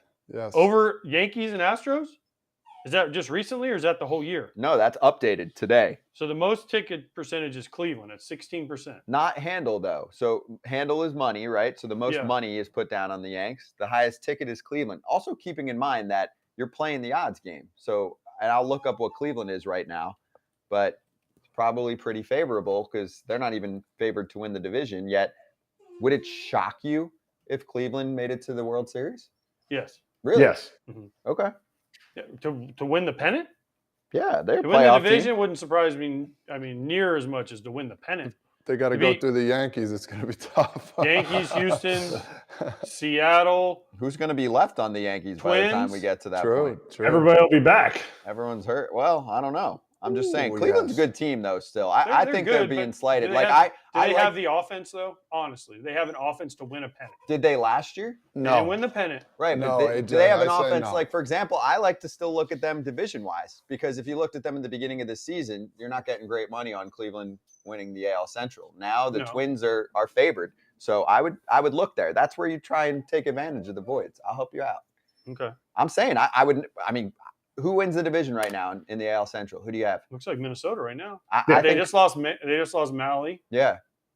And Minnesota. Kenta And Maeda Kenta got hurt. Maeda. There's two. I think Cleveland, they've got a lot of good-looking prospects that are going to come up halfway through the season in my mind. I don't think they're playing their best Well, they need baseball. Tristan McKenzie back. Tristan McKenzie will come back. And the biggest thing for them, too, is at the deadline, do something. You have a ton of prospects. You can't spend money. The deadline is for you. Make trades. You have prospects. Speak right here. Look, here's my finger. Speak. I'm right here. I know. I'm right here. Or prospects? Yes. You have plenty of both. So trade some. So at the trade deadline, you can tell your fan base, hey, we can't spend the world and we're operating like the Midwest version of the Rays and we look good, but please push yourself over the top because you're a playoff caliber team right now. Please make a move, a significant one. And it is true because all of the beat writers say it in Cleveland. They hold their prospects too high, right? Too high. That's where AJ's hand is right now. Too high. Thank you. You can't catch the flow. Yeah, but the prospects they have are starting pitchers. Their formula, I've seen their computer formula, and it only rewards starting pitchers. They do not create many good relievers so that's where they go and get them. From the minor leagues, they don't get relievers from the minor leagues. They go out and they trade for their guys year in and year out. Yes, they had Shaw. Yes, they had Cody Allen. But it's their starting pitching. So they have to trade from their starting pitching.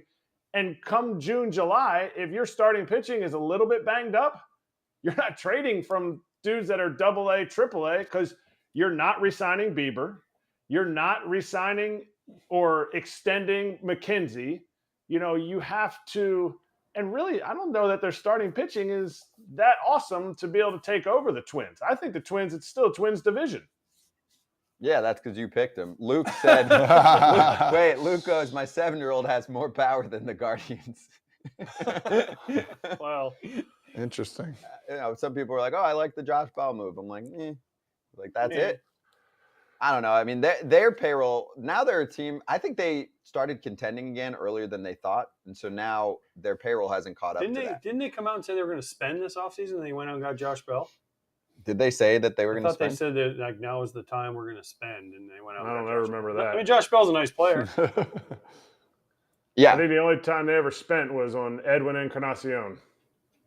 Edwin. that was a long time ago. Robbie Alomar and all those guys they spent on. Oh, that was even longer. I mean, they spent a little to get themselves to the World Series. In my mind, now it's time to do that again. It wasn't that long. There's a lane, is all I'm saying. Like the American League has a lane. Yeah. That they can grab. Right. They should be doing a lot more because they've done a great job developing from within, homegrown, even the trades that they've done on the reverse end of selling. You sell off Lindor, got a great return. They nailed that trade. Mm-hmm. Andres Jimenez, Med Rosario, two of the best parts of their team, winning ball players. So let's look at the updated odds for the National League pennant. Do we know who the favorite is at the moment in the NL? Got to be the Braves, right? Yeah, it is. Plus 275. It's got to be the Braves. It was up there. You and AJ, both of you guys said it while it was up there. Thinking, I didn't see it. So damn smart. Highest tickets, Philly. Highest handle, the Mets. New York. Yeah. Well, because they've fallen back a little bit down to earth, according to the odds here from BetMGM. Yet, I mean, we really haven't seen their best baseball yet. I mean, Scherzer's been out now for a couple weeks. And Justin Verlander is making his debut this week. Wouldn't shock me if the Mets represent the National League. Biggest liability is Pittsburgh, of course, people piling on there. Good luck with that. Pittsburgh in the World Series, I'm doing something stupid. I'm making some stupid ass bet. Shave your They're head. not making it to the World Series. No, that's too impossible. That's too far. Take it one step back. You're at a 10. Let's You go come to on the a show 9. with no shirt on if that happens. No, he'll do Done. that anyways. Done. No, I'm not doing that anyways. But I'll do something like that. Although we might lose fans, I don't know. Wait, so Dinger if might Pittsburgh makes the World freaking Series? flip out. What? If Pittsburgh makes the World Series, Yes. we Dot. can come up with something. For sure. Yeah. Okay. Yes. I'm safe on that one. The thing about Atlanta is they're the best. If you watch them play, they play like the best team in that league. Mm-hmm. From starting pitching, they need some bullpen. They need Iglesias back. They need bullpen help. Whether you can't keep running Jesse Chavez out there every day. I mean, they run him out there every day. But Minter's struggled a little bit as the closer. There's some questions kind of in the, some of the back end guys. Get Iglesias back. It kind of backs everybody up to their original role. So they need him back. But offensively, Sean Murphy might be the best catcher in the National League, I dare to say right now, the way he's swinging the bat and Gold Glove defense. Albies, we already talked about Acuna is probably the best player. Michael Harris hasn't gotten going yet. Riley's a stud. Olson's a stud. Von Grissom's swinging it. It's a team without a ton of holes, without a ton of holes. And we know Anthopoulos will go out at the trade deadline, unlike what Scott said about Cleveland, and make the right moves to help them. Mm-hmm. You're right. They always do. Raisel Iglesias last year. I mean, I know. Well, 21 when they won, they went out and got a whole new outfield. You're right. Literally. I mean, 4 outfielders, right, that year? It was Duvall, Rosario, Soler, who DH'd a lot, of course. Yeah, they did well. DH in the World Series. The one more question, looking back for a second to Cleveland, just because I'm trying to be very interactive today. Luke said, Paul O'Neill said last night, Josh Bell has so many moving parts to his swing. Hard for him to be consistent. Yes. That's why sometimes he looks like a top 10 hitter in the league. And then, unfortunately, most of the time, he looks like one of the worst hitters in the league. It's hard to get all those moving parts synced up. He's a big dude. But he's here, and then he's dropping down, and he's got all these things moving. It's hard to sync them all up. That's why if you watch, let's say, Tony Gwynn, and he very, very smooth, easy swing, repeatable swing. That's the thing. When you get into these big moving parts and all this, it's hard to repeat them for 500, 600 at-bats because it's hard to be in the same spot. So therefore, your timing gets on. If you're always here and you go from here and you go straight to the ball, yeah. But if you're up here and you got to get it down here, what happens if you're here instead of here? It's a big difference hitting Major League pitching. Who else is like that? He's always changing too. When I played with him, he was always 3 for 4. Here, like, where should I? On my back, like, and he's so tall too. Like, yes, he's changing all the time, but tall guys have a lot more that can go wrong, pitching and hitting. So, but he has an incredible talent, but streaky like streaky streaks. Yeah, absolutely. I agree. All right, one more on this. Let's look at World Series odds because Atlanta has moved significantly from last time. Plus 800. They're now at plus 550 to win the chip. Highest tickets, the Yanks, and the highest handles, the Yanks. Still a lot of confident Yanks bettors, and Boston's the biggest liability. Do I have to do something? I mean, I probably should add on Boston also not making the World Series. What if it's Boston-Pittsburgh World Series? I'll shave my head. Whoa! What? Clip that. Write it down. Clip it. I'm shaving. I just became the biggest Red Sox / shaving Pittsburgh my fan. head. Because here's the problem: if Pittsburgh is a 10. If Boston gets in the head. World Series, I have a bet where if Boston wins more games than the White Sox, it's looking like it. I have to dye my hair red. My buddy has to dye his hair white if the White Sox win more games right now. And one of those things is going to happen. One of you are dying. Well, yeah, there's no tie. Yeah, I'm saying for me, I'm not shaving my head. Okay. Well, you know what I'm saying? Yeah, I just became the biggest Pirates Red Sox fan in the world. No Let's chance. go Buccos. No freaking chance. Thoughts? World Series fave at this point, about a month in? I'd love to see why. Like, how does that compare to other years?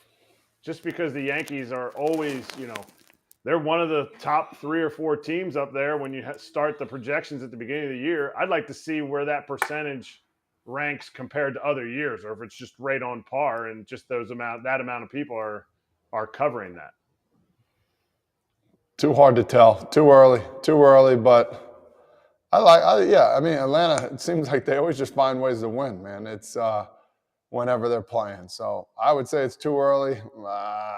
I guess go Atlanta. Yeah, I guess they're right on par there. I would go Atlanta. But it's not too early. That's the whole point of this is you got to take a guess.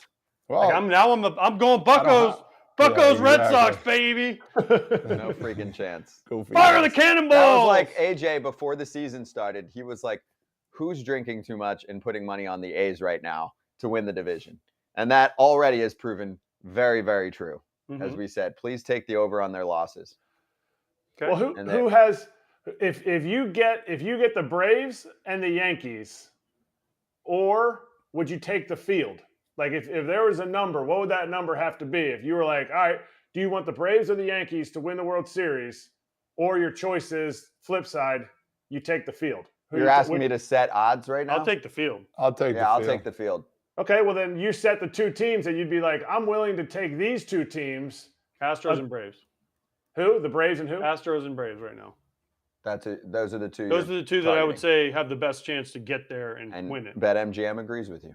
Those are the two. Yeah. I would have said the same before the season. Yeah, I like the Padres as well. Just saying. You can't like three teams. No, I didn't. No, he likes the Padres. Astros and Braves. Oh, so you would take Padres and Astros. I'm going to do Padres. Two most likely teams to win the World Series. You get those two. We get the field. So I will do Padres and Braves. They're the same league. You got to pick an American League team. No, I don't. No, he didn't say a World Series matchup. He said most he likely can do to that. win the World Series. Okay. I can pick two NL teams. I like the NL more than the AL. Okay. That's fine. Todd, help me out. We're always on the same page. I'm talking Jersey. He's trying to pinpoint me on two teams, and I'm picking two that I think are the most likely. The two top odds in my mind right now are those two ball clubs. I'm going with the 2000 World Series. If you guys can remember who was in the World Series in 2000, who was it? You finally picked the day where I took that train off of the set because Tires Baseball's taking over the set. Yeah, let's go, Subway baby. Series. Subway You got a Subway Series. this year? Oof. I'll be there if they are. Wow. For every game? Maybe. Just in spite of you, yeah. I'm just busting. I'll watch it. I'll watch it from home. You could come with me. Hey, you could come with me. Let's go. Ooh. Jackson Anywhere said you go in New York with Todd, it's big time. No, stop it. Come on. Just like this. Yeah. Yeah, BC agrees with me. Smart man. NL over AL. I agree. Thank you. What? I mean, Oh, you must have some people that just hit up, hey, make sure you agree with me so I can get some clout on this thing. Whatever. I'm in charge of the chat. So Burner. They said, what up, Jay? All right, hot corner time. Okay? Hot corner. Let's run through some real juiciness on social media, and we're starting healthy, okay? Eat fresh. Lance Lynn. Who posted this, by the way? I know Nick, who watches the show all the time. Did. Nick helped us Ron out. was the guy. Yeah, but where did he find the he picture? got off Lance's wife. She posted the picture of him It's eating hilarious. a salad. That is So insane. Incredible. And here it is. Lance eating a salad on an Instagram story. And then the responses were like, there's a natty light behind the salad. That's true. There's a bottle of vino back there. He must have had the start before. That hair's smashing, by the way. Yeah, it is. He definitely. I didn't know that about him. Sneaky character trait. Yeah. Hey, do you know about him too? He was played in the Little League World Series too. Went to Williamsport. Yeah, true. No, I didn't know that. Indianapolis. Didn't win. Not many do, but you know, it is what it is. Why did you win? I mean, You did? Yeah. You know. Hey, let's keep it in your neck of the woods then. Let's You go. got the New York Mets with a gift bag baby. No, I haven't that's seen this terrible. one yet. Adam Ottavino's kid. He just had a kid. Yeah, that's they're cute doing from it. the They're doing Mets. it. They're Oh doing no, it. that's from. Wait, his kid was born at New York Presbyterian. Yeah, the patch. That's the patch. That's Oh the my! patch. I know that, but do you know the whole skit is that if you have a baby there, they give you a Mets gift bag. So that's where it all. You ties get the together. Mets I didn't bib, do a my Mets homework on this. I onesie. wanted to You get play along with it. everything It's Mets. a cute little baby too. What happens That's if awesome. you're a Yankee fan in there and you're like, yo, dude, put it in the trash, or you give it to somebody you know it's a Mets fan? Like, hey, you having a baby? Just take this off my hands right now. You know that's popping up on social media if it hasn't already, where there's a Yanks fan there and they're like, look what these guys gave Dude, us. that is crazy because usually, you know, if your wife has a specific doc they want to go, they say, you know, we're in New York, we're going. I find that fascinating. Well, now they go, hey, they got the Mets gift bag. We're going there. Swing Otto a was left. definitely looking for that. Yeah, Otto was definitely looking for the gift bag. I bet because the Phillies did this when we had our third child, when our daughter was born, the Phillies, now they gave a real serious gift. So I bet Cohen's probably sending. Well, what was it? I mean, like that whole what's that stuff? What's all that like the clothing called? It was like tiny tulip or onesies. no, the turny tulip, like the custom. Oh, I know what you're talking about. Yeah. I wish it was like, it's like a $90 sweater for my newborn daughter. And then they gave like matching sweaters to my sons and like the full outfit, like big time. If you want to get a good gift, go to the Phillies organization. That ownership is absolutely balling. Yeah, well, there's a clear separation. We've talked about it many times between ownership groups in Major League Baseball. There's the rich and then the rich, but they're cheap as shit. And those ones definitely, like, what do you think the A's give out if you have a kid? They might, possums. I was going to say they might ask you for money. Hey, I know you're on the paternity list, but we're going to need your paycheck back. Oh, you're bad. You're bad. You're bad. It's true. Anyway, let's go to Petco. Party in Petco in the clubhouse after a dub. Let's see what it looks like. Oh, wow. Oh, I love it. They brought the Mexico City flair all back. They got the sombrero. Look at Kim in there. Kim I had love a day. it. Yeah. Well, this is like team MVP now, Todd Father. Like the Rays do a tequila shot. And, Love it. Some teams do the clubhouse party. Hassan Kim with the piñata because he had the 3-run homer that was the difference in the game. They're going to need a lot of piñatas, and according to Scott, all the wins they're going to have. Yeah, they do. They're going to need a shitload of piñatas. They look like they had a few tequila shots, too. They're getting after it. I love that. That is cool. Did any of your teams do it like that? No. Like that? How can you have that much energy after every It's a lot of home win. After every win, that's going to be tough. But it's pretty neat to do. Well, I mean, what was the best post-game celebration that you guys had, Todd and AJ? Oh, man. I mean, hey, way to no go. freaking way. Let's get him tomorrow. That's it? Actually, the best one. No, we did celebrate. It's a regular season win. You're so boring, AJ. Well, that's fine. I'm boring, but why do you get super? I mean, when a manager gets his first win, guy gets his first hit, that kind of. But never. The only time I'll ever say I celebrated a regular season win that wasn't like a division or something special for somebody was we had a guy named Rob Taman. He was our BP thrower at the White Sox, and he was secretly a Cubs fan. So I think it was 2008. They won the division, and we all poured champagne on him in our clubhouse. And he got so pissed. So you trolled him. How about we trolled him. Yeah. How about you, Todd? We had one of those. What are those things you put on the ceiling and the lights? Strobe lights, man. And we'd do the same thing, dancing away. Somebody thought they could rap, they would rap or sing a song, and stuff like that. I can't remember anything, but the dancing and the music, guys would be dancing all over the place. So that kind of stuff. Kratz, you're up. Yeah, KC, the Royals. We used to play Thunderstruck after the game because they used to play Thunderstruck in. I forget who we took Thunderstruck from. But we would play Thunderstruck after the game, and it would and we would clap after the game, and then you'd announce the MVP of the game, and then everybody would freak out and throw water or whatever beverage you had on them at the time, and then you went and got your clothes on, and you celebrate every win. Like celebrate like you're never going to have another one, but act like you're going to win every one of them. So I'm all about the celebration. No Smoke doubt. machines, fog machines with the Giants. It was like an absolute club. We saw that the one time with Conforto. That was going on when I was there. There's fog machines, strobe lights, dance balls, all that stuff. Yep, I'm all about it. I'm all for it. I just never played on a team that did it. That's a shame. Well, Serious. Listen, when I was with the White Sox, we had Canerco. He wasn't letting that happen. Yeah, that sucks. I mean that's part of it. Right? Yeah, He wasn't letting that happen. That was still a little bit of a It was shift taboo. It was Hey, taboo. Canerco had one of the best quotes I heard when I went to the White Sox. Because somebody said, I forget who, when somebody like the fourth and fifth starter would come in, they said, "Oh man, this guy pays the mortgage right here. We better get on him." Something like. Have you ever heard him say that or no? Oh yeah. I used that quote in 9-year-old baseball to the kids. Oh yeah. I said, "Yo, boys, this guy's paying the mortgage. Let's go." And they're looking at me like, all right. They have no clue what I'm talking about. Though. Imagine like one of the kids he coached goes to his parents after, how was the game? I was Todd Frazier. You got a former big leaguer as your coach. Keeps talking about, mortgages and 401ks.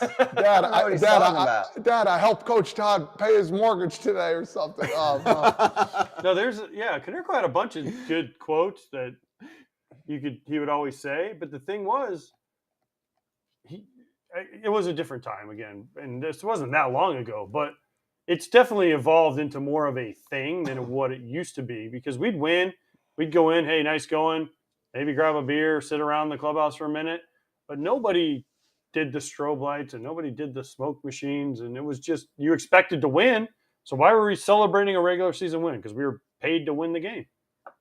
Maybe I missed out. No, you make 100% right, because you would sit around and talk about the game and everything. I remember when I first came up, that's what they did. Bronson Arroyo told me, he said, listen, man, you're taking that food to go. Why don't you sit down, bud? And I'm like, you tell me what to do, I'll do it. And I remember him telling me that in a nice way. You know, he wasn't like, he's like, boy, when I came up, man, just so you know, no young kids are taking your food to go. You're eating with the boys and going over the game. And now it's like, let's get the excitement going, have fun, get out. You know, I remember the last time I played, everybody was out of the clubhouse, and I'm sitting there with a beer. I'm like, yo, dude, it's only been 30 minutes after the game. Where the hell did everybody go? No, that's a big thing. Yeah. Just Whit Merrifield talked about that, remember, with the Blue Jays, and he didn't have that with KC. He said he goes to Toronto. It's a bunch of sons of former big leaguers that like to kick back, have a beer, talk about the game. And now especially, you got 45 minutes of your life back. I mean, 35, whatever, but it's a shorter game. I'll tell you what. That's an extra beer. I'll tell you how things have changed. I help coach. We've talked about we all help coach our kids. I help coach my son's high school team. When they have a big win, they get it going in the clubhouse. Yeah? Oh, dance party. Yeah. On the bus home in the clubhouse, one of the assistant coaches gets a fungo and starts doing some kind of dance with the fungo. I love it. Hey, I'm Eric, all about it. It's Eric, fun. would it be nice in high school to have a clubhouse? I've never had a clubhouse until I got into the minor leagues, but how about you? Oh, this picture, the picture of this clubhouse is, I know, it's probably something beautiful. is unbelievable. Please And send it to I'm us. so happy for those kids, for AJ. That's like, AJ knew the gift I was trying to say, because he lives in that. It's the tiny turnip was the gift that the Phillies gave. Yes. Yeah. And that's like, he gives tiny turnip stuff to all his kids, like True. all the guys on the team after games. He's like, oh, what did you guys want? Oh, yeah, we have 9 of those here down at First Academy in Orlando. No. I just feel bad for the kids, because then they're like, if anyone makes it, they're going to go to the minor leagues and be like, what the hell is this shit? Never had a clubhouse until I was older. Even We in didn't have college. a clubhouse in rookie ball. Yeah, right. We're not even in college. I got 2 more. I'm not for mad. You. I'm not mad. I'm glad. No, I think that's they're pretty living cool. good. Good for them. I just wish I did. Keep winning. AJ treats his team better than the A's. Sorry, I had to do it again. 2 more. Fake quotes from players. This is MLB on Facts. There's a couple Instagram accounts that are like this too, where they'll put the big ass quote, and then they'll put like on the bottom, this was definitely not said by blah blah blah. So I didn't see this one until you guys popped it up for me, but they're clearly scared to face me. It's a shame Steve Cohen can't buy courage. And I can't see the small writing, but I know it said something along the lines of Ron Aculia did not say that. Yeah. No. Out loud. There's a lot of these websites out there, and then all of a sudden they still got a blue check mark which you could buy now or whatever, and some people they catch them on the wrong day, like, yo, dude, I just got this, and they send it to everybody, and they forget to come to realization that, you know, you got to fact check everything. You got to make sure that it's from the right site. And Twitter's different now, so you never know. So everybody with a blue check mark is credible. No, it's not the case. You just got to be really smart with what you're reading. Read the fine print. It's like The Onion. That stuff's been around forever. You got to just know what you're doing, and also it's hilarious. So well played there. I mean, it's not easy to come up with that shit every day. And you're getting hits. They just want hits. Those people want hits. They want comments. They want likes, retweet, all that goodness. And laughs. Well, right? You get laughs out of it. It's funny. No doubt. Yeah. All right, lastly, Rowdy Tellez was on with us yesterday. And also you can hear that full interview on Brew Crew Territory, which came out this morning. But nice. They have a new race is it called Beat the Cheese? Is it actually called that? Beat the Cheese. So they literally just full on copied the freeze. Although this person's slow. Yes. and then you do get to actually win. So in Atlanta, you lose. In Milwaukee, you win. Except that guy blew a tire, and he actually Oh, lost my. to the Chiefs. Wow.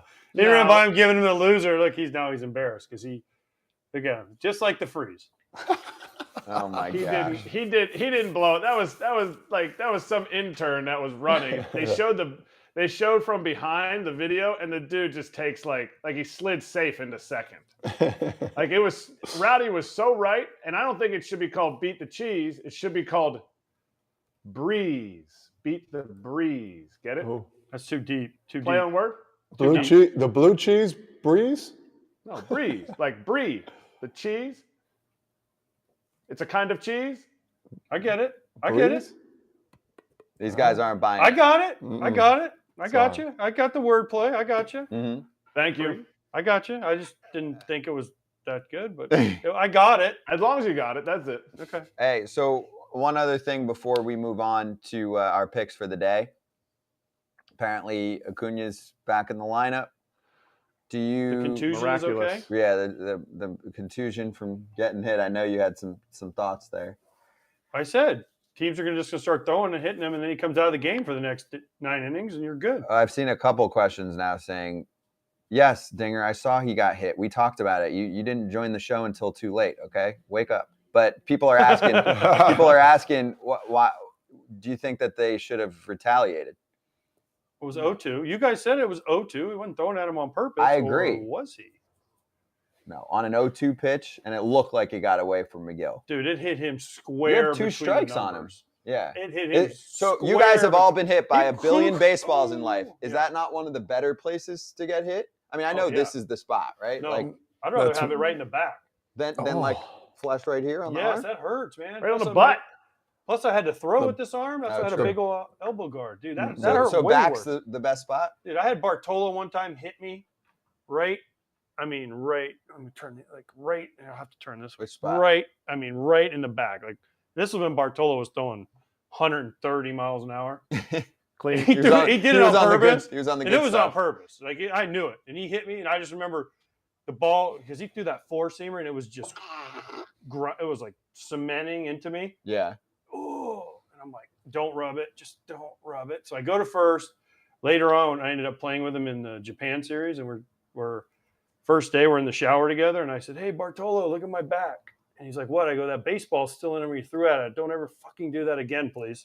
And he just started laughing because literally it felt like the ball was stuck right here, like in my back.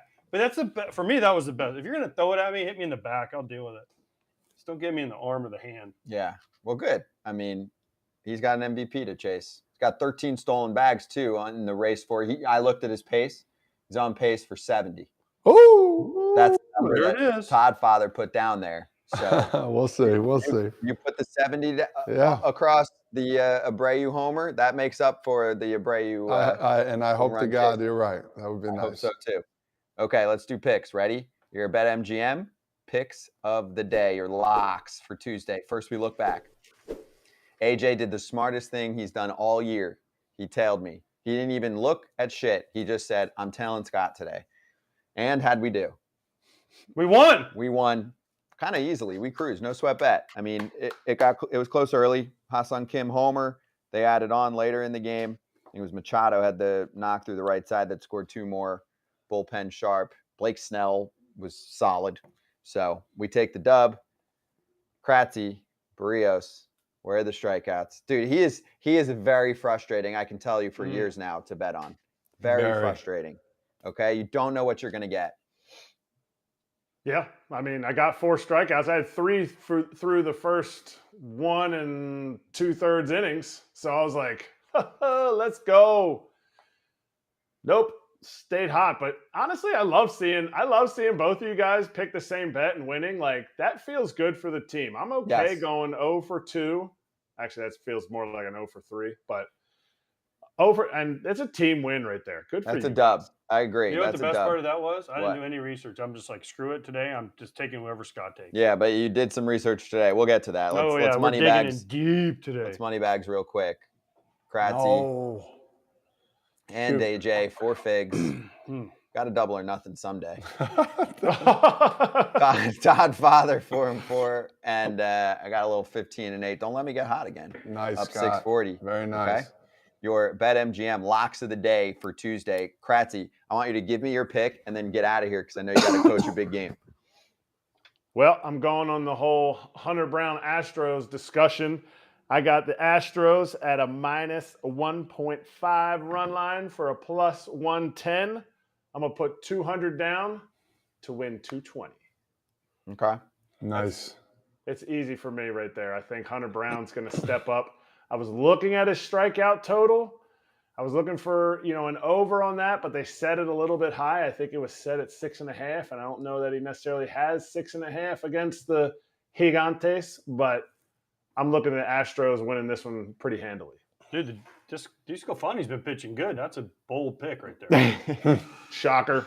You want to fade him? No, I'm just saying that I give him credit. That's for 200. Disco Funny's 2-1 with a 2.7. Yeah, I give him credit. I've been chasing too many starting pitchers, and I'm like, the game's not a starting pitcher game anymore. Astros score like 42 runs in the 6th to the 8th inning, so they're playing at home. They get an extra at bat.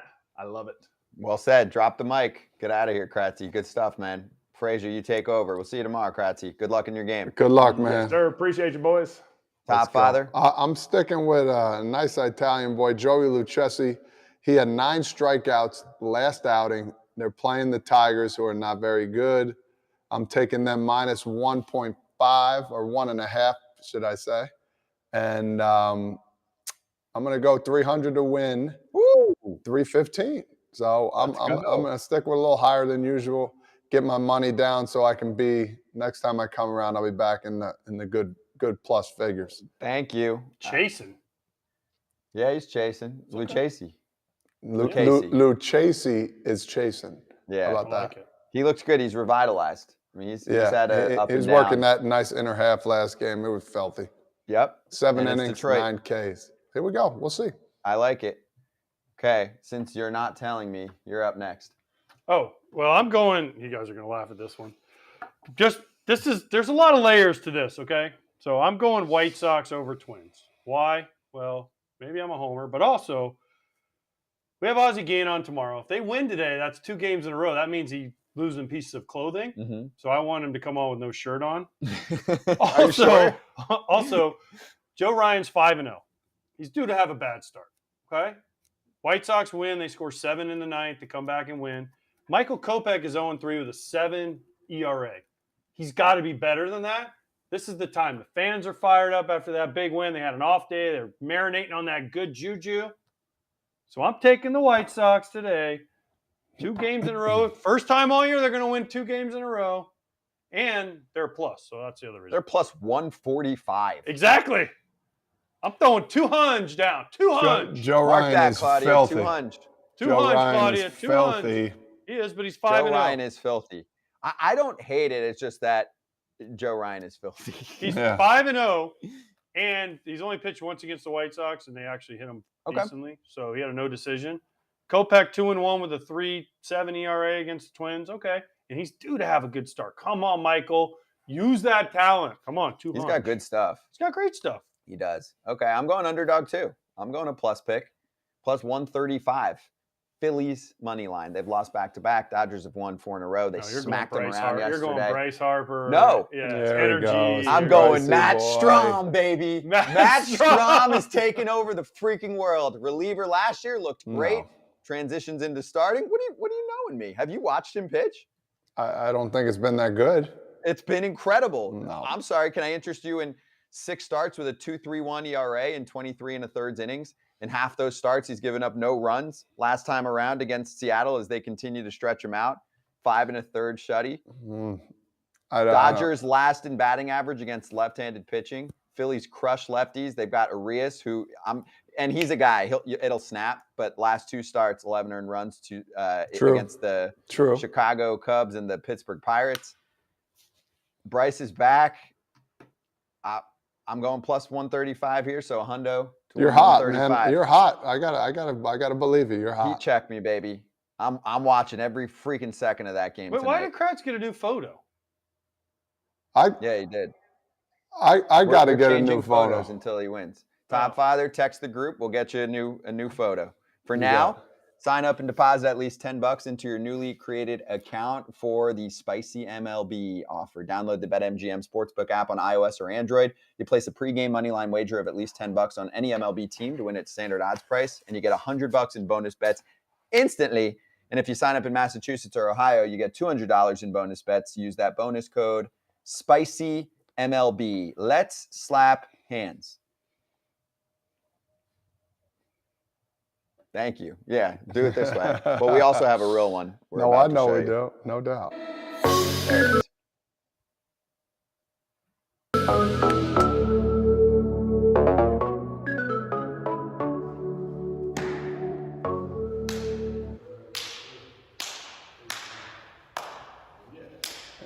Scott with that firm one, Scott. You give that firm. I didn't play Top Father, not baseball. I wanted to just show you guys. I belong. I can't hit a baseball, but no. I can handle the dips and what the hell is You could do this. You could do the scorebook. That's what we need you for. The scorebook? Yeah. No, I was ripping dips. I'm coming back. You ready for me? I'm gonna break the dip machine again on Friday. I'll be Let's there. go. You could play for the banana. What's that team? The banana. Savannah Bananas. Savannah Bananas. I can dance a little bit. Cinco de Mayo at Todd Father's. It'll be Kratz, me, and Frazier all together. So, but before that, we still got a couple more shows to go. But also just wanted to shout out, and we'll post it in a little bit. Again, for Sarah Lang's, not just happy birthday, but we're now exactly a month away from Lou Gehrig Day. There's some cool stuff going on. We'll post about it on our socials coming up in just a second. So that's it. And I forgot Kratz hat, so we'll have to have him wear the same damn hat tomorrow. Also looking forward to talking Verlander tomorrow a little bit. He's coming back this week. Scherzer tomorrow, too. Max Scherzer's coming back tomorrow. We'll have a special guest with us tomorrow who's going to go over some of the products that Max can use. Teach us how to be super sticky. No, you can't be tacky or he'll be off the freaking mound again. Tacky, you'll be wacky. If you get busted again, does the suspension? Yeah, exactly. Does the suspension increase? Great question. Wait, does he have Phil Cuzzy again? I don't know. Ooh. Hold on, before we slap hands, I got something for you, Todd. Watch. Claudia, can we run that video I sent you? This is how we do it. See if we can. Oh, we just played us out, and then AJ just stopped it. Woo! This is my damn show. No, we just lost half the audience. No, I'm kidding. Okay, what do you got for us? I'm hoping we got. You guys asked, you shall receive. You want to see how we do it down at First Academy? We got the video. We had a video. There it is. Look, there we go. Look. Oh my God! Wow. Where are you, AJ? He's in the middle. That's AJ. That is not me. That is not. That's tough. That's tough, Coach. Oh, I see. Nice. I saw, and now they all have what streaks? They all went blonde. Yeah, my son went super blonde. What'd you guys win there? That was last year. That was district. Oh, I thought that was just like, run of the mill. No, I have one. I had one. Here it is. This is run of the mill game right here. Same coach. That's the clubhouse. Oh my! Look at you guys have a clubhouse. I find that fascinating. That's incredible. Oh yeah. That just got edited out by MLB. Now play the music. Yeah, we got sound system. We got the lights. We got the whole deal in the clubhouse. Come on. Yes. Hey, some really good stuff earlier too from Kenny Ballgame, Ken Rosenthal. So if you missed anything from earlier, you can watch it back on Judge, on Harper. It's Big Bryce Day. Bryce is back, baby. We'll see you on Wednesday on FT Ozzie Live. Freaking Ozzie Guillen tomorrow. It could be what Todd, Shirtless you're gonna Ozzie miss it. Guillen. You might have to watch. I'll be watching. Close your eyes.